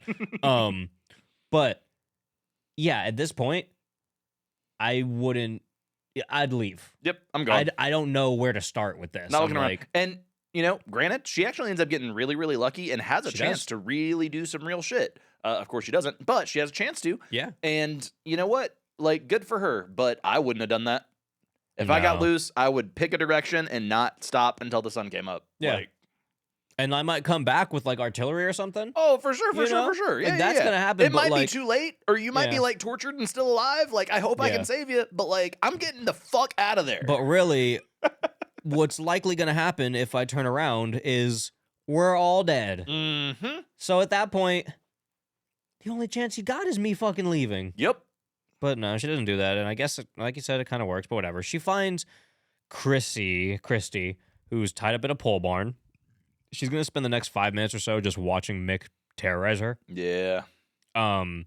Without physically doing anything to her, but also without Liz physically doing anything to help her. Yep. She's just watching. This whole time she could have So been that trying to we find a can weapon. watch. It's all just so that we can watch. That is all it is. But could you imagine, like, you're in this situation and, like, you do find your friend, like, you are looking, you know, you didn't dip out. Right. And then you walk up and you see something happening, and the first thing you do, like, maybe you got to look a little bit just to assess, you know, like, was he about to go? What's about to happen? Like, do I have time to do this, that, whatever? But, like, you should be spending this time, like, finding a weapon, like, doing something, trying to, like, come up behind him and, like, stop him before he potentially... Because he's also sitting there, like, no-scoping at her, which is pretty fucking funny. Dude. He pulls out a sniper and he's literally no-scoping at her. So, really, she could have just died right then and there. At this point, you could have came up behind him and bonked him or something. But, like, no, it's like... Stabbed him with that shard of glass. Could have Found easily... something else in the tool shed. Yeah. I mean, again, it ends up kind of working in her favor right here, so I can't be too mad at her, but, like, she just leaves a lot of time. She lets a lot of time pass. Yes, for sure. I mean, he could have easily just hit her with the no-scope and then she's done. But the no-scope was pretty funny. It was like a trick shot as Russian roulette. Anyway, as it proceeds, Mick starts to get real gross and sexual assaulty. This is like the first instance of it. Also, I will say, second movie gets worse. They go a lot further into it. That's a character trait. That's a character trait. And I think they made a show of this later, and apparently you said there's a third one in production, I possibly? think there's a third one in production, This is this guy's claim to fame at this point. Yikers, man. Yeah. So Mick at one point says, "Off with your little pinky." But I don't think he actually removed her pinky. It seemed like she had it later. Yeah, I think he was about to, maybe? He broke it? I don't think he did that either. But I think you might be right. Because she's like screaming, but she's screaming the same way she did. And I'm like, I don't know. Even if you're screaming already, if someone breaks your pinky, you're gonna make a different noise. Yeah, it would change. It'd be a little different. But no, she's still just like, leave me alone. And then there's a good while that goes in between this. And then like Magrath decides to fucking blow some shit up in the front to distract him. Yeah, they got like the gas lantern, she throws it on the fire and shit. And then she like throws a bunch of alcohol all over their car and lights that shit too. Yeah, blows up her car. That's the first thing she does. She's like, oh, while I'm blowing this stuff up, I'm going to blow up possibly my only way to get out. The car that Mick already fixed for her. So really, like, why would you wake up and your first thing is, I'm going to blow up my car. Oh, I think that he pulled a bunch of shit out of it too, though. Did he? Yeah, I think he was already starting to part it out. Oh, okay. Yeah.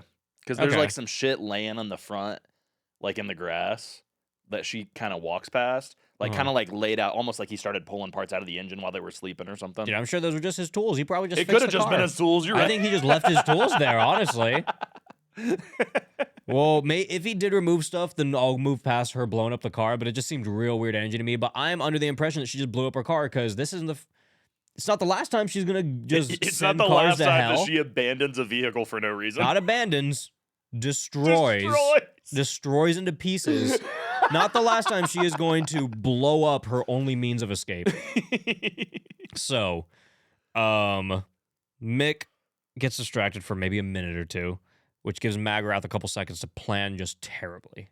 Plan sucks. She grabs a sniper. She loads it up with one bullet. It takes her a while. Like, she obviously doesn't know what she's doing with a gun. Yeah. Probably should have grabbed a couple more bullets or tried to load some more, like, in this time or do anything, but really, I don't know. Maybe it would have. Maybe I'll give it to her this side. It might have been a little loud if she was still. I think she's fine. I think up until this point, she's actually fine.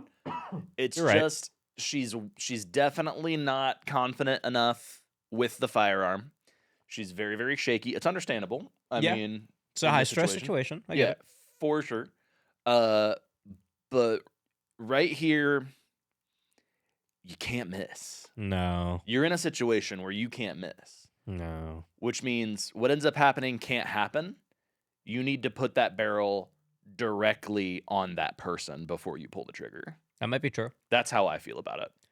That might be true, but it kind of works in her favor right now. It just doesn't. She could have.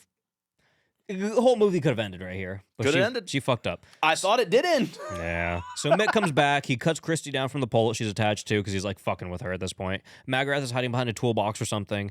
Mick proceeds to teabag Christy.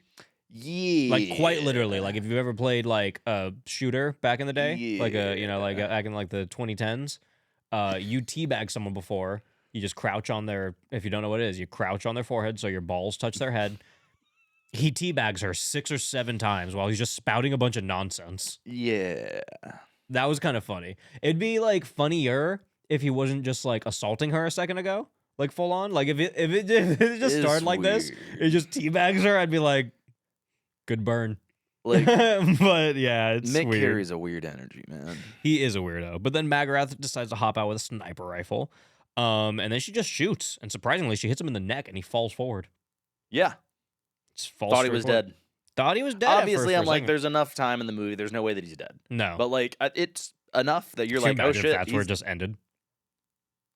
Or what could have happened is red herring guy could have came back. He and shows maybe up. he was a partner. That's he true. comes back to the camp and he's like, "What the fuck?" Like, and that would have made perfect sense. I would have liked it a little more because it would have got rid of my red herring problem. Got rid of a lot of problems. A lot of interesting things could have happened there. Is all I'm saying. No, for sure. So at this point, she goes up to him and tries to shoot him in the head, but it doesn't work. She didn't load it up with more bullets, or she jams it, or something. I don't know. Instead of jamming like the tip of the rifle into his head, or walking around because they're still in another tool shed, grabbing anything next to her, like literally, she was hiding in like a toolbox behind a toolbox. Dude, later it's this barn that they are in when she finds another gun and a whole workbench full of ammunition. Yeah. And there's just like hatchets and tools and like shit everywhere too. All like, kinds of shit. Literally could have done absolutely anything. She takes the fucking butt end of the rifle and just hits him in the abdomen. Yes. Like, at least, even if you're going to swing with the butt end, I'm even okay with that. Smash his fucking brains in, bro. Yeah, like, go to the back of the gun and just start bringing it down on his head over and over again. He's passed out. Like, what is he going to... Or like use the back end, swing it on him. At least do enough brain damage to where if he does get up, he's going to be fucked. Yeah, you know what I mean? Like swing it on him like a bat Give on him a his fucking head concussion or something. No, she just bonks him in his back. One time or 2 times? 2 times. Yeah. And not even like with the, like there's a pointier end, of the back of his gun or anything. She hits him with the flat end. Yeah. What was that? I don't know. That was so aggravating. She's ridiculous. Could have done anything. Could have just grabbed a tool from the corner and stabbed his his fucking head eyes or, out. Like, there's so many things you could do here. Anything, dude. Like, and fucking Christy is screaming, "Kill him, kill him, kill him." She's not even saying, "Oh, help me, untie me, like, come save me." She says, "Fucking do the job." Yeah, kill him. You're not doing the job. And instead, she just bonks him twice and then lets her go. Yeah. And at this point, Christy's probably just like, I don't know, she's freaking out, so They I just can't start even blame running. her. But Yeah. Liz, come on, man. You fucking kidding me? Yeah, I don't... How does anyone like this movie? It's so bad. That's terrible. I've seen some dumb shit in movies, but this was just horrifyingly dumb. There's no reason for this. So she grabs Christy. They run out in a mixed tow truck, but when they get inside the truck, the keys are missing. So she has to go inside. Again, doesn't kill him. Yeah. She decides to start going into his pockets while he's still just like knocked out, laying on the ground right there. Because also, like, he got shot in the neck. This point he was just pulling a jigsaw. For sure. And like this shot in his neck, like it's there, but like it's really not that bad. Like it's not like it's gushing blood bad. everywhere. And it was bleeding. Like, It looked like there pretty was in there, but bleeding, like it still looks like it's on the side of his neck. So like it's fucked up. It I'm looks sure like it hurts. it could be a grace. But it doesn't look like it went through his fucking neck. No, it's not in the middle of his neck or Right. anything. Like it's not anything crazy like that. So it's like realistically, like if I was in this situation, I just shot him right there and I saw this, I'd be like, nah, he could get up. Yep. He could get up. And Yep. he's not gonna right now, but like this is another moment where she could have killed him right here and then got the keys. Killed him. You Could have ta- tried to tie like- him up. Just could have anything to slow him down, man. Because let's break this down. What's the logic between her not taking him out when she ran away and went into the truck with Christy? It was because she was like, oh, I just got to get out of here before he wakes up. Right. That's the only reason why you would do something like that in that moment. So she just bonks him twice, runs away. But now you have all this time He's to run still back down. in. You got He's the still keys down. in your hands. Kill him. Now you've had enough Fucking time to kill him. realize that either he's about to wake up any second or he's down for a second. I should just take him out since I'm in a fucking tool shed. Yeah. I hate this movie. And there's just so many times in movies. She gets the keys, by the way. She does get the keys. There's just so many times in horror movies, whenever like the initial hit and then like the person kind of breaks and like this is a person who's been doing crazy things, and so they can't not continue killing them. You know, like Scream does that. Like whenever fucking Sam breaks and she's just like stabbing and stabbing and stabbing. Like, why didn't Liz break and attack this fucker? Why didn't Christy when she took Christy out? Why didn't Christy just go grab a hammer and start beating him while he's on the ground? I almost get Liz not doing anything because really she just woke up with a zip tie in her hand and like, she sees some fucked up shit going on. Christy's right there. Why didn't she take care of business? She's been getting fucking brutalized this whole time. Yeah. So why didn't she grab the gun and start beating him? Like, she didn't do anything. She was screaming, kill him and everything. And honestly, I will give like one little point to this movie. I think you said Christy, like, her screams got bad later. I never heard them get bad, actually. Okay. I thought they were pretty fine. I thought they got goofy as shit, but that was me. You could tell me when, and then maybe I'll come back around to it. Maybe I'm not remembering, but no, like, because when she was tied up and she was on the pole and she was screaming and shit, and then when she was going like, oh, kill him and kill him, I actually did believe that. Like, I liked it. I thought it was pretty good. And I actually thought, like, out of everyone in the movie, I'm going to give props, I'd probably give them to her the most. Still, overall, don't care about the characters, so it didn't do much. But, like, I thought for the terrible things happening to you side of things, I thought she did pretty good. Yeah. But really, this is probably the last time I'm complimenting this movie. I don't think it's going to happen again. Anyway, so she gets back in the truck, starts the thing, and then Mick shows up. Good job, asshole. He tries to blast him with a shotgun, but it fails, and they drive into him. Seems to have stunned him for a second because we don't really know where he is right now. So they reverse, they drive off. Remember that she reversed. They eventually end up at the end of the road, quite literally. And at this point, okay, they end up basically at like a mountain's cliff. You know what I mean? It just ends. The road just ends. It's not even just the road, just like the earth just ends right there, basically.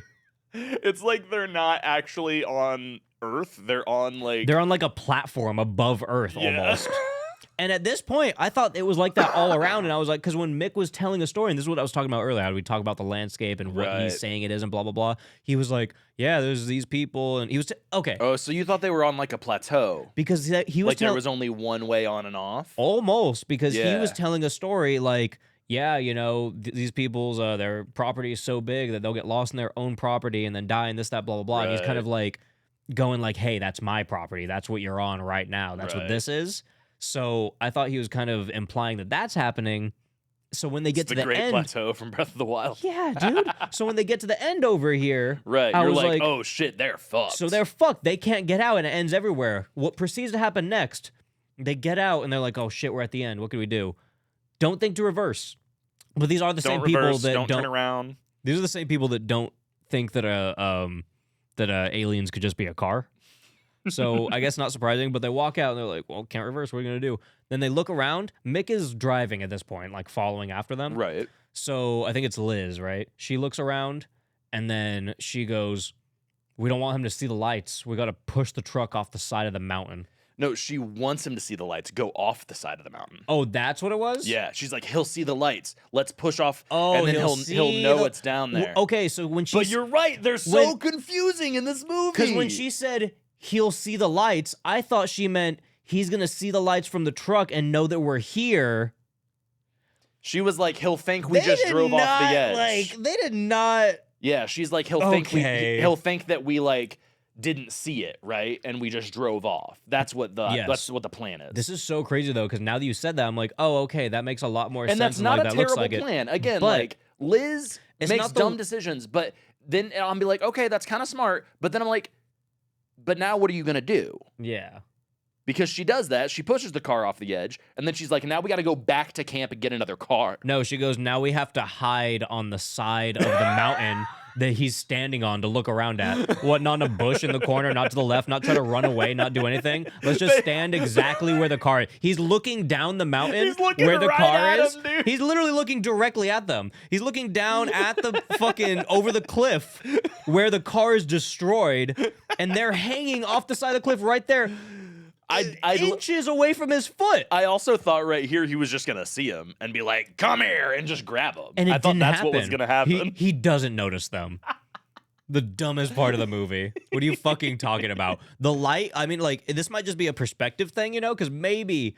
It seems like the flashlight is, like, right over him. Yes. Yeah. Because maybe in real life, you know, like, you could do that, you know, like, kind of hide away, and, like, they're not going to notice you because of, like, the cliff and the perspective and whatnot. The way that this is shot... the flashlight's on their foreheads. Right.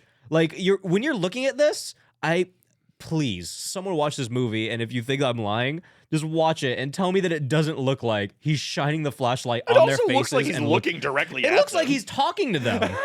Like, I swear to God, he's like, hey, what are you doing right there? It's the craziest shit I've ever seen. The fact that they try to play this off. It's like a little kid that thinks if I stand still, they can't see me. 100%. You're like, no, I have my invisible cloak on. What are we talking about? It's so insane, James. Dude, he's a T-Rex. He's fucking great. What, he's rather short and his arms do that little thing? All you have to do is not move and he can't see I guess you. T-Rexes are tall. He's rather tall and his arms do the little thing. That's the little thing. I don't... I hate this movie. I know. That's all... I hate this. But yeah, oh God. That was so confusing. I thought, like, a completely different thing was happening, but either way, it's dumb. It's dumb. It's dumb either way. Okay, so... It's dumb because why? What does she do next? You're right. Well, I guess you already said it, because after that, they hatch another plan. Mick walks away, and I'll also say, Mick walks away. 2 seconds later, they climb up. She tries to walk over to Mick's car, because he parked his car right here, and now he's walking off the side looking for them, because he's like, he thinks the car's down there. He's like, I'm going to go check the crash site, blah, blah, blah, see if they're in there. Look for the bodies, right. So they walk over to his car. Liz tries to walk in there, tries to turn it on. There's no keys. Immediately, what does she do? Fuck! Screams at the top of her lungs. And right before this, when they're on the side of the mountain cliff, she's shushing the other girl. Yeah. She's shushing her. She's like, shh, Mick can't hear us. Mick is easily 10 feet away from you right now. He is not that far. He has not been walking for that long. Like, we just saw him walk off the screen, and then you went right up. Yeah, for sure. What are we talking about here? And now you're screaming? Mm-hmm. You're screaming. There's no other noise in this entire fucking campsite. There aren't even animals here, James. We haven't seen a single animal the whole time. This next, so it's apparently fucking Mick can teleport, because we have the biggest jump in logic of all time. Mick has teleported multiple times. Multiple times. He goes by Jason rules. For sure. He can teleport. He has to be able to teleport, man. And we'll get to that right now. But, okay, so her plan, after the keys aren't in there, she's like, well, I still have Mick's keys from the other car, because, you know, she sold the keys earlier, got in the truck that she just sent off the side of the mountain. Now she sent a truck off the side of the mountain. Her plan is, we got to go find a car. Got to go get another car. She's like, well, he has all these keys. He must have more cars. Could have used the truck. Put it in reverse, Terry. Like, what's the problem? Put it in reverse. Turn to the right. Take it off road. Because, you know, like, it's a truck. You know, when I'm watching a movie and, like, they're driving fast, and they get to the edge of the mountain, and they brake real fast, and their truck's off the edge of the mountain. They're like, well, fuck, shit, how do we... That's not what happened here. Nope. They're way behind They saw the edge. They could literally fully... I don't even think they have to reverse. They could fully turn from how far they were, because they pushed for a while before it went off. I agree with you. Your plan. You sent this car off the side, and then you're like, I'm going to go get another car. You don't know for sure there's a car. You don't. You blew up one car. You sent another one off the side of the fucking mountain. It's and crazy. Now you want another one. You want a third car. It's crazy. You want a third car now. Nah, this... No. Liz is playing like this is Grand Theft Auto, man. I am angered. I do not like this. I'm not happy about what happened right here. So, whatever, they go back and, you know... Well, oh, wait, no, right before they go back, there's this stupid moment where Christy, right when they get up from the mountain, she sits down and she goes, oh my God, he killed those people back there, because she saw, like, a body. Right. I'm sorry, you didn't get that he kills people when you were attached to a pole filled with blood, and he's, like, chopping at you and trying to no-scope you and assaulting you? Like, I get it. There's some trauma going on in this, that, blah, blah, blah, but this seems like a weird time. Like, it would have made more sense if when Mick was shot in the neck and he's laying right there and she's going, kill him, and then she lets her out, she's like, oh my God, like, he killed those people back there when they're sitting in the truck, blah, blah, blah. Not after you've already gone through, like, 7 different things. Like, they've been together for a while now. Like, they are, I guess, they met back up after Liz blew up the car. Mm-hmm. Christy no-scoped Mick. Right. And then fucking Christy's sitting there like, yeah, kill him, this, that, blah, blah. She's also doing that laugh thing too, where she's like, haha, we got you. Which also seemed like it was a cool scene, like on her side. Yeah. Because she was doing like that, ha ha ha ha, we got you, when when Liz hopped out from behind the toolbox. That was like way earlier. I know I didn't mention it earlier. I'm just mentioning it now because I wouldn't be that confident in laughing the way she was in that moment because Liz was shaking so much. Like we mentioned. It was terrifying. Like I wouldn't have been laughing. I would have been like, ha ha ha, please, like, please, nah, Liz. this chick's gonna shoot me. I know. I would have been so fucking on Stop edge. pointing it this way. I would have been like, Liz, come on, just focus, focus. You know, She's like shaking everywhere, like dude. an earthquake, dude. So crazy. Oh, okay. So, yeah, I just don't get the timing of this, really. Again, they didn't think of it. Now's the time for a breakdown. Okay. So that happens. We also haven't mentioned the fact that Talentless Brad has just been gone this entire time. It's been at least probably like 40 minutes now. Definitely Gone. thought he was dead. The second that Liz wakes up zip-tied, we don't see or hear of him. Like, we don't hear him scream. We don't they don't talk about him either. They don't go like, where's Brad? Like anything like that. They do one time. Oh, you're right. They do bring it up one time. One time. And it's so brief. Like, it's not even like, extremely they're brief. just like, Brad, question mark? Yeah. And then like, that's it. It was like, Brad, question mark? Yeah, question mark? And then they move on. Then they keep walking. That's it. Like, I'm not even kidding. Okay, so after they move past the whole he's a killer thing, Mag has this splendid idea. People are probably so confused now that I'm still calling her Mag sometimes. Yeah, let's go get a car. So with 30 minutes left, Mag has this other bright idea. She's like, you know why I wanted a car? Let's also split up. You want to, she goes, hey, Christy, you want to go sit in this car over here? Bro, Another car. It's the worst kind of split up. It's you hide here while I go do a thing. It's not even let's split up and you do something and I'll do things. something and we'll meet back up. It's you sit here by yourself. No. It's you cower in fear and not know what's going to happen next while I go run off and do some dumb shit. It's just, if I don't come back in 5 minutes, go that way. That's quote for quote. Like, that's not even like, that's exactly what she said to her. And she goes, no, don't leave me. Could you imagine being the person that has to wait for 5 minutes while a serial killer is on the loose looking for you? I just would be like, she told me to go that way. I'm just going to go that way. No. She can come find me. I'm going with you. And you're not, there's no fucking argument. I'm ignoring you, and what are you gonna do? You're gonna fight me off while you're trying to fight off this serial killer? No, I'm gonna fucking follow you, and you're gonna deal with it. And if you really do try to fight me off, bitch, we're dying together. I don't give a shit. And it's not on some I want to die with you, I don't want to die alone some shit. It's no, I'm being petty as fuck. If you're gonna try to walk away from me and ditch me while a serial killer is on the loose looking for us, I'm gonna make sure you die. And I don't give a fuck if I die too. I'm dying if I'm waiting alone. Probably. I'm sitting there terrified like, oh, is my friend going to show up? Is the serial killer going to pop up behind me? Is the serial killer going to show up with my friend's head on a fucking stick and then throw it at me? Like, there are so many things that are going to go wrong with this. I'm not there for that. I know that. No, I'm not fucking doing that. I'm either leaving your ass and you're the distraction and you're going to die, or I'm following you and I'm getting us both killed because you pissed me off. Straight up. I don't give a shit, dude. I don't give a shit. You try to pull some bullshit like that on me, I want us to both die. Yeah. I want you to die. I want me to die.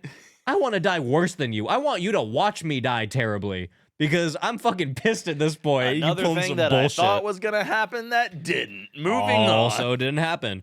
Okay, so I'm just going to move past everything because eventually she finds cars. But before that, she decides to go into an underground bunker hole. Go ahead, James, and then we'll just kind of fly past. All right, I'm going to do things. it real quick, but what the fuck? You come back to camp. You say, I need a car. In the middle of camp is a structure made out of sheet metal. She's like, oh, let's see what's inside that. It's not big enough to house a car. No. It's just like an outhouse. Unless you're at a little bit bigger than an unless outhouse, you're I at like a guess. really rich person's house, you're never climbing down stairs to get to cars. Let alone a goddamn ladder. You think there's a lift down there? You're going to climb down a ladder and find a car in a hole that this man dug. Because when we were watching this, I was like, okay, yeah, that's pretty crazy that she's going down there. And then you had to bring it back to reality. You looked at me, you were like, Caleb, what's she looking for? and then that's when it all clicked. I was like, oh, this bitch is looking for a car? Why? What is she doing? She thinks he has an underground garage. She also told her friend 5 minutes or I'm out. You're taking up so much time. It took her 5 minutes just to get back to camp. Are Dude, you it kidding me? Easily took her 15 minutes before she gets killed in a second, which is going to happen. And also, she was the main character up until this point, pretty much. Yeah. Through this whole thing, the main character is going to switch when she dies. Yeah, dude, it pulls The Last of Us. But also, again, for no reason. Did it matter? Nah. So, she falls in this hole. There's shit and bodies and stuff. She's like, again, Maggots. Screaming. Screaming her head off. Screaming her fucking head off. Like, what are you talking about? This probably is how Mick teleported exactly to where she was. He just hears the scream. He's like, oh, crikey. Dude, he was like 5 acres away, and he was like, well, I could tell she's inside of a building right now because of the echo. Like, it's a very specific, it's not an outdoor scream. She's like, inside of a building, but he's like, she found the body pit. but she's fucking screaming. You're right. That's exactly what happened. So, she also finds all the cars that she needs. But All of them. But then this is where she's like, you know what? Hold on. She walks off. She starts watching home videos from all the people that Mick's killed. And Why we already does she have time for this? And I mean, we mentioned it earlier. That's like the part where it turns a little found footage, I guess, because she Yeah. finds Brad's thing. She realized that they saw him earlier, at the gas station, blah, blah, blah. Pretty much she just goes through a bunch of videos of other people that, he's killed. Yeah. That's where all the cars are from. That's where all the videos are from, blah, blah, There's blah. Who newspaper cares? clippings of families that have gone missing. It's a serial killer shrine, Yeah, whatever. For sure. It's the whole thing. It's Jeepers Creepers. So she has already, it is, even with the fucking, going I know, down right? into the body room and everything. Right? Because Jeepers Creepers is what, like 2001, 3? It's between 1 and 3 for sure. Yeah, something like that. So after she's already used all the time she possibly can, she chooses to do what she came to do, which, if you forgot, is get a fucking car. Now that she's in a car, she's struggling to get it started, acting as though she has no time to get it done. Now you're on a time crunch. You've been hanging out for 15 minutes, and now all of a sudden, again, her concept of time is bullshit. It's crazy. And coming from me, that means a fucking lot, dude. Are you kidding me? I've never not been late to anything in my life. In my fucking life. God. And she even pissed me off. Dude. Okay.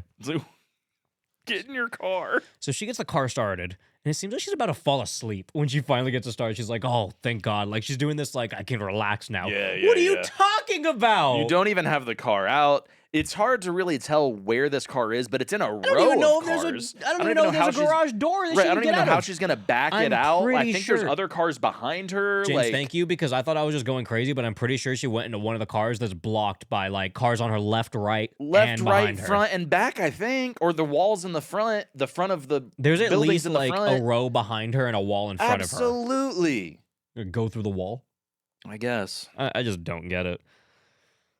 She's about to fall asleep, but then, okay, so this part was kind of funny, too. Because we see the outline of Mick's shadow, like, of his head, like, in the back of the car, and then he starts laughing like Waluigi. He's like,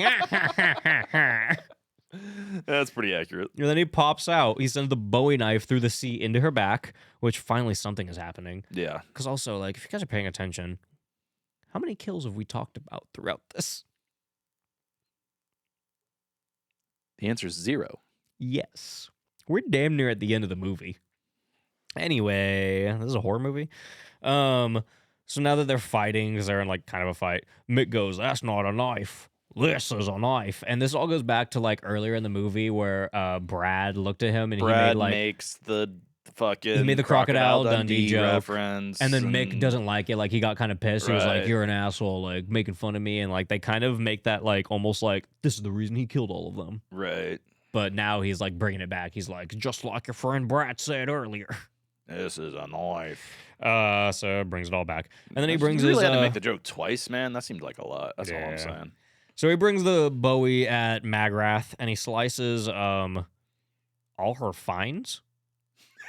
All her fines Her off. Oh, her spine. fingers. Oh, No, her fingers. I First was it's her thinking about fingers. the First spine it's her part too, fingers. and I was Yeah, like, what yeah. the fuck is this? Versus your fingers. Yeah, Yeah, you're right. no, he swipes All all the of her fingers. fingers off in one Yeah. motion. Kind of cool. And then as he continues, he's like, I'm going to turn you into a head on a stick. And then he slices her at the spinal. And then he goes, well, that's all that's left of ye. Head on a stick, crikey. Mate. Governor. And then we never see her again. Yeah, I'm not convinced she died. She's And- not. She's a head on a stick. And you want to know something? I watched most of the second movie. He does that to someone in the next movie. Fully alive. He finishes him off after, but the dude is like talking and shit and whatnot. So even if that's not medically accurate, for these movies, I'm going to go ahead and say that it's accurate that he paralyzed her but did not kill her. So Liz isn't dead. Liz did not die, and I'm not counting it as a kill. You shouldn't. I never see her die. I never see her body later. I never hear a confirmation that she died or anything. He said, you're a head on a stick now, basically implying that you can't move, can't do anything, but you're alive. You're there. So Liz is alive. Liz is alive, man. And I don't know. Magrath is alive. Yeah, shout out Magrath. So now Christy has the main character torch. It's been 5 minutes, so Christy just runs away, and we watch her run for minutes. Forever. Again, everything is drawn out so long. She runs till the sun comes up. She's going to continue running until she makes it to a road when the sun comes up. Yeah. And that immediately pissed me off because I was like, all right, asshole. Like, all of these, like, ongoing car issues in recent times with ditching the cars, sending them off the mountain, this, that. I thought they were on a fucking island in the air or something. I thought there was some crazy plateau shit going on. There's a road somewhere. And she just kept moving to the side, and she found a road. Which means if they were in the truck, they could have just would have just turned right or left. They may have been able to gone off-roading for a while and eventually find another road. All Christy did was pick one direction and keep going, and she made it to the road. To a road. Son of a bitch. To a road with a passing vehicle. Yeah. Like, legitimately, I really, really hate this. So this old man that she runs into on the road, he's like, hey, hop in the back of the car. I got some blankets back here for you. I'm going to go get him. Dude gets sniped. But he also pissed me off because they sniped, like, the top of his car, which I don't know if there was, like, this oil thing he had on top of his car. I think it's a thermos. It's a thermos with, I'm guessing, lemonade in it.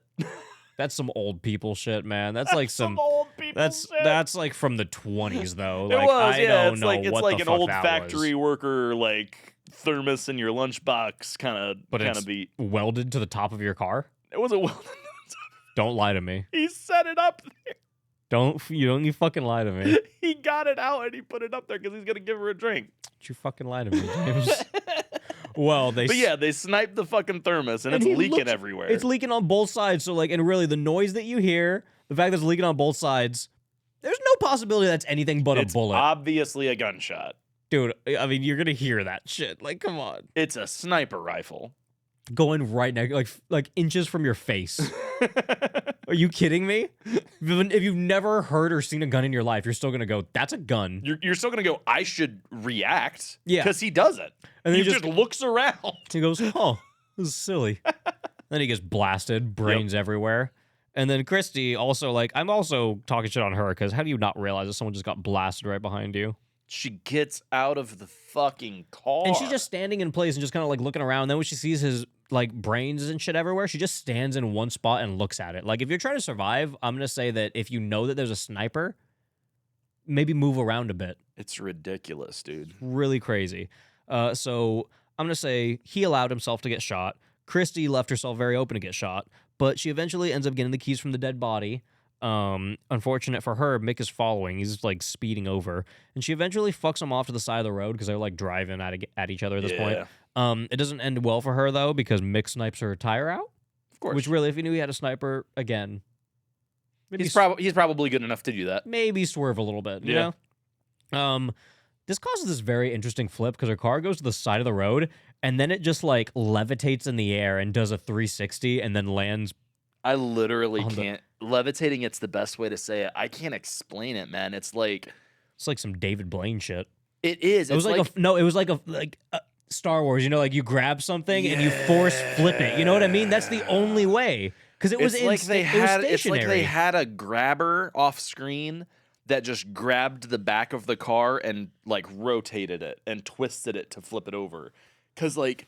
Yeah, that was a real flip. Like, honestly, I'm glad they got that on camera because that was crazy. I don't know how they would have driven that to flip it because you know you've seen those little ramp things that like stunt drivers use to flip a car. Right? Yeah. It doesn't look like it doesn't hit one of those and flip. It like flips backwards almost. Yeah, like it comes at us. Like there was like flipping away from. There was like an entity pushing against it, like stopping it from moving backward. It was weird. It was crazy. I don't know what that was, but that was crazy. That's some nonsense. You can get the rest. She's in a bad spot. She's nowhere. Helpless. And then there's a pretty cool wide shot here. I actually kind of like the shot because it was kind of like, it gave me kind of like Kind of like an old Western vibe, vibes. you know? Like, Yeah, it was it's an a old Western. Yep. So I wasn't mad at like that shot. And again, like people also said this movie is very beautifully shot. I wouldn't agree with that. I would say like it shows off like a beautiful like and beautiful parts of Australia really well. Sure. I don't know that the movie itself is shot really well. I would say it's shot like moderately. Like I it's, don't think it's anything that they did. No. It's just that they were in It's- a cool place. Yes, it's the scenario, not the scenario. It's the atmosphere. It's The like atmosphere, it's the lay and, of like, the land, dude. You know, they did. I doubt that shot right there, which looks so awesome. I doubt there was hardly any lighting. It was No. probably just natural, and Yeah. like this is just what it actually fucking looked like that day. Yeah. You know? So like, yeah, I would agree that it looks pretty nice, but like, I don't think it's like anything that's like, holy shit, like, study this. Right, You know what I mean? yeah. And I feel like that's kind of what people treat it as, which is Yeah. crazy to me. So right now he no scopes Christy. Yeah, It's the end of her. So some would say the movie should have ended here. should have. I think everyone we gotta should say. do one more main character switch. Remember that Brad's still alive? No, remember that Brad exists and that he's part of the movie. He's been gone for an hour. A fucking like at least 50 minutes at this point, right? Something like that, man. And all of a sudden, he's just on the screen. He's just back. He's very much alive. Dude, he's been Jesus. They quite literally nailed him to a cross. I need anyone to explain that. Why is Mick nailing someone to a cross? I don't know. This fucking Australian bumpkin? And like he clearly like is keeping the women to sexually assault. Like that's Yeah. part of the process. Unfortunately. So like he has that, but like is he keeping Ben for the same reasons? Or like you would think that maybe he doesn't seem like someone who would want to fuck around with that. Like figure he'd just kill Ben. Like what's he need to keep Ben around for? I have no idea. I don't know. But he wants the Jesus. He's there. And then Brad like rips his arms out of the crucifixion. Sure, Yeah. that hurt. Then he just wanders off into the desert. And I'm thinking, why is it so easy for them to leave? Especially at this hang on. Mick teleported from being at the bottom of this gulch looking for the bodies after they ditched the truck to being in the back of a car so that he can stab Liz. Yes. Where the fuck is he whenever Ben just ups and leaves? He's just hanging out. Where the fuck's he at? Does he give a shit? Does he care that this guy's leaving? It's just hanging out. I don't know, man. All right. I have no explanation for it. So Legitimately. Ben Brad literally just walks home. Yeah, there's like 3 eclipses. We get these weird shots of Why is eclipses there that an are just eclipse? goofy as hell. It's just like he's walking, there's sun, eclipse. And then it's like dramatic music during the eclipse. It's like, and then it's like Brad, sun, eclipse. Brad, sun, or sun, Brad, eclipse. And then he screams, and Yeah. then there's another eclipse. Then he's crying. And then he passes out in the middle of the road, and a couple comes across his passed out body. And at this point, I'm like, okay, so Mick's gonna kill them and then kill Brad now. Right. Nope. Brad is on the news in a suit, and they're like, holy shit, Brad survived. Talentless Brad. He's the holy shit, he's been through so much. Then it's like the bodies of the girls were never found. No existence of Mick has ever been discovered. So most people just think Brad's crazy. I have I feel like the most valid question in the world. All right. So remember how they got to Wolfe Creek in the middle of the movie and their car broke down? Mhm. Mick picked them up, drove them hours away. Why is the movie called Wolfe Creek? The movie doesn't take place in Wolfe Creek. The movie isn't about Wolfe Creek. The only tie this movie has to Wolfe Creek is that they went to Wolfe Creek for 5 minutes, their car broke down, and then Mick showed up in Wolfe Creek and then took them away from Wolfe Creek to torture them somewhere else. Why is the movie called Wolfe Creek? I don't know. What does that have to do with anything? Because, like,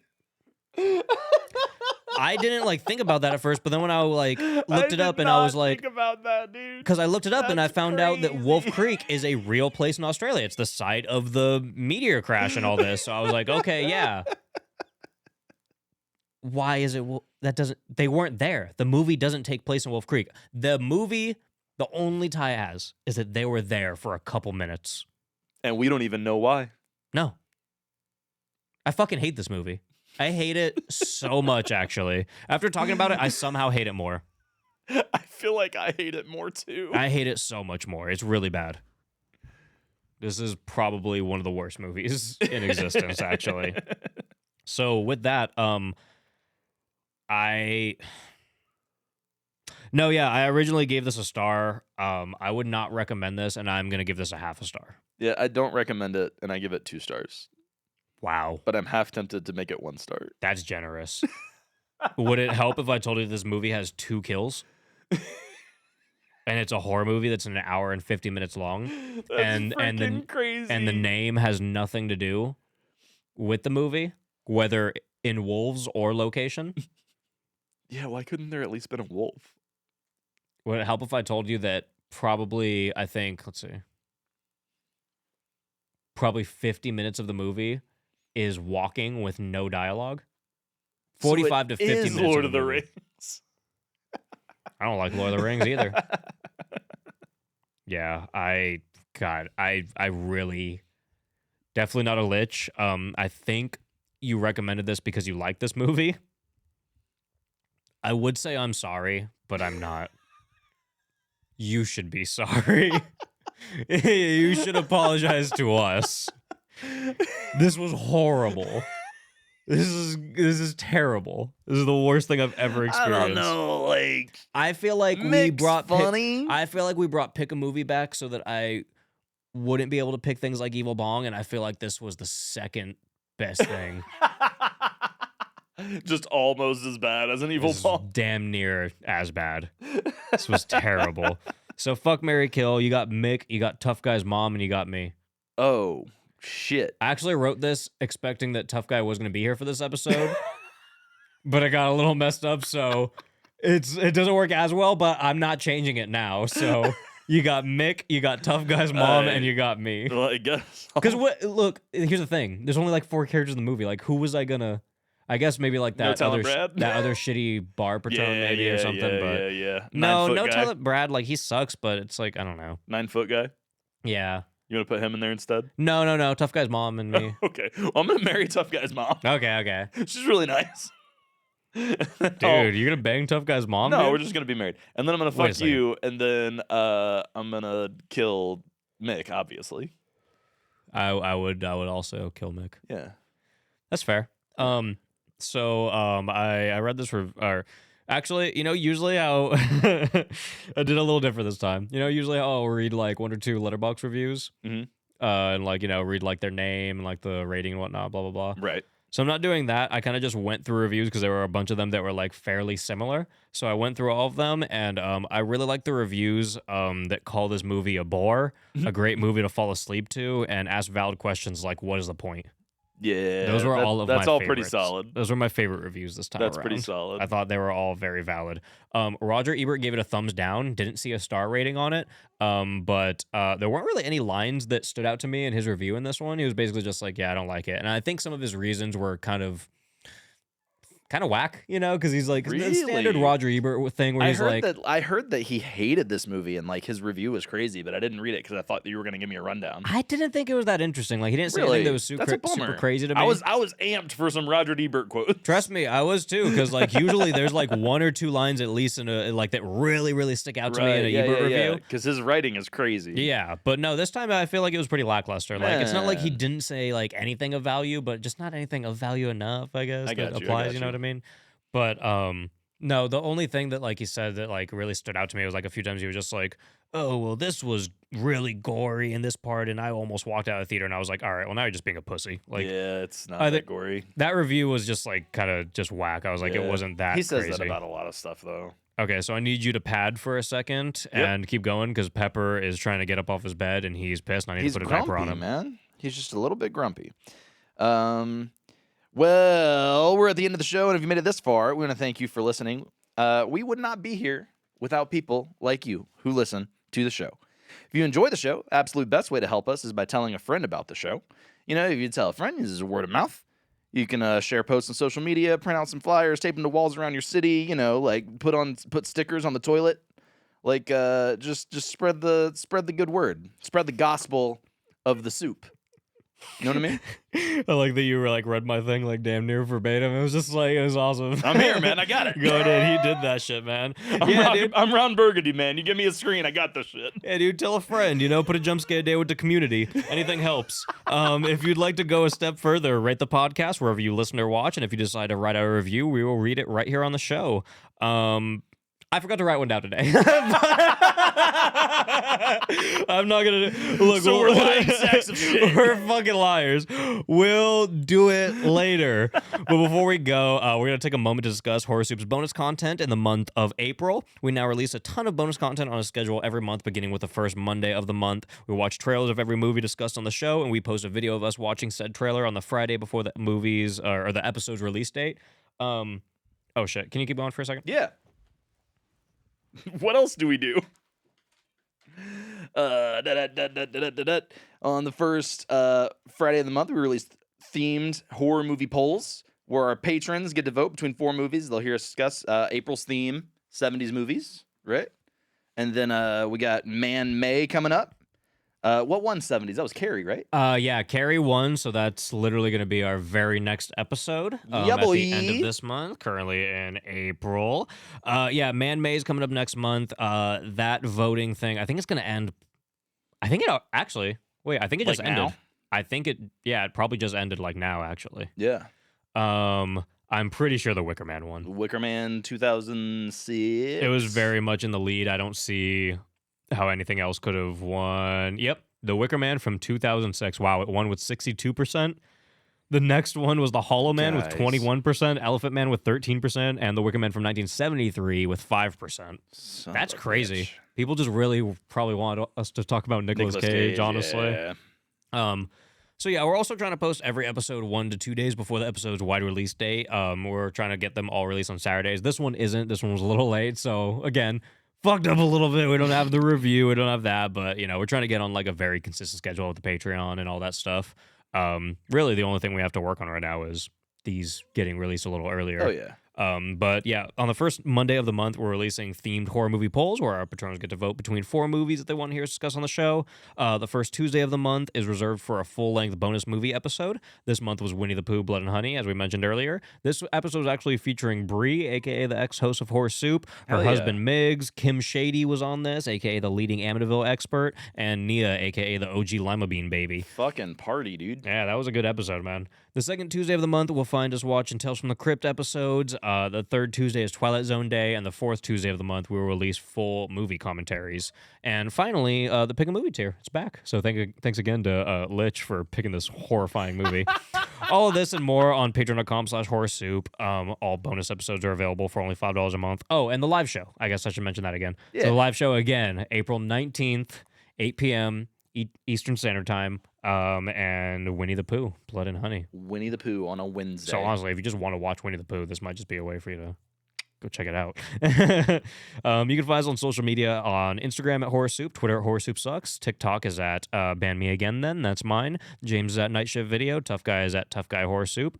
Our Letterboxd, mine is at Horror Soup Caleb, James is at Night Shift Video, Tough Guy is at Vibes_Cleveland. And for those that haven't been formally introduced, I host another horror movie podcast with Ash and Elena, the hosts of Morbid Podcast. We try to attack each other with movies that we pick. We try to horrify each other with movies that we pick. Sometimes it works for me. Sometimes I get destroyed, and then I'm sad. We recently discussed 11-11-11, but actually that one was with James and Tough Guy. It wasn't technically with Ash and Elena. So really, if you haven't listened to Scream and you just want an extra Horror Soup episode, that one's basically just a Horror Soup episode. Yeah, kinda. So, yeah, that movie was the light of my life. You can listen to Scream with an exclamation point on Spotify, Apple Podcasts, or anywhere else you listen to podcasts. And thanks to Ross Lee for the Horror Soup jingle you hear throughout the show's episodes. Another thanks to the Mutant Members Only Club for a ton of music you've heard on the show in the past. And definitely we're here again in the future. And, they're both talented and we love them. Absolutely. We love them. James, pad until I go and press the record button over there. Yeah.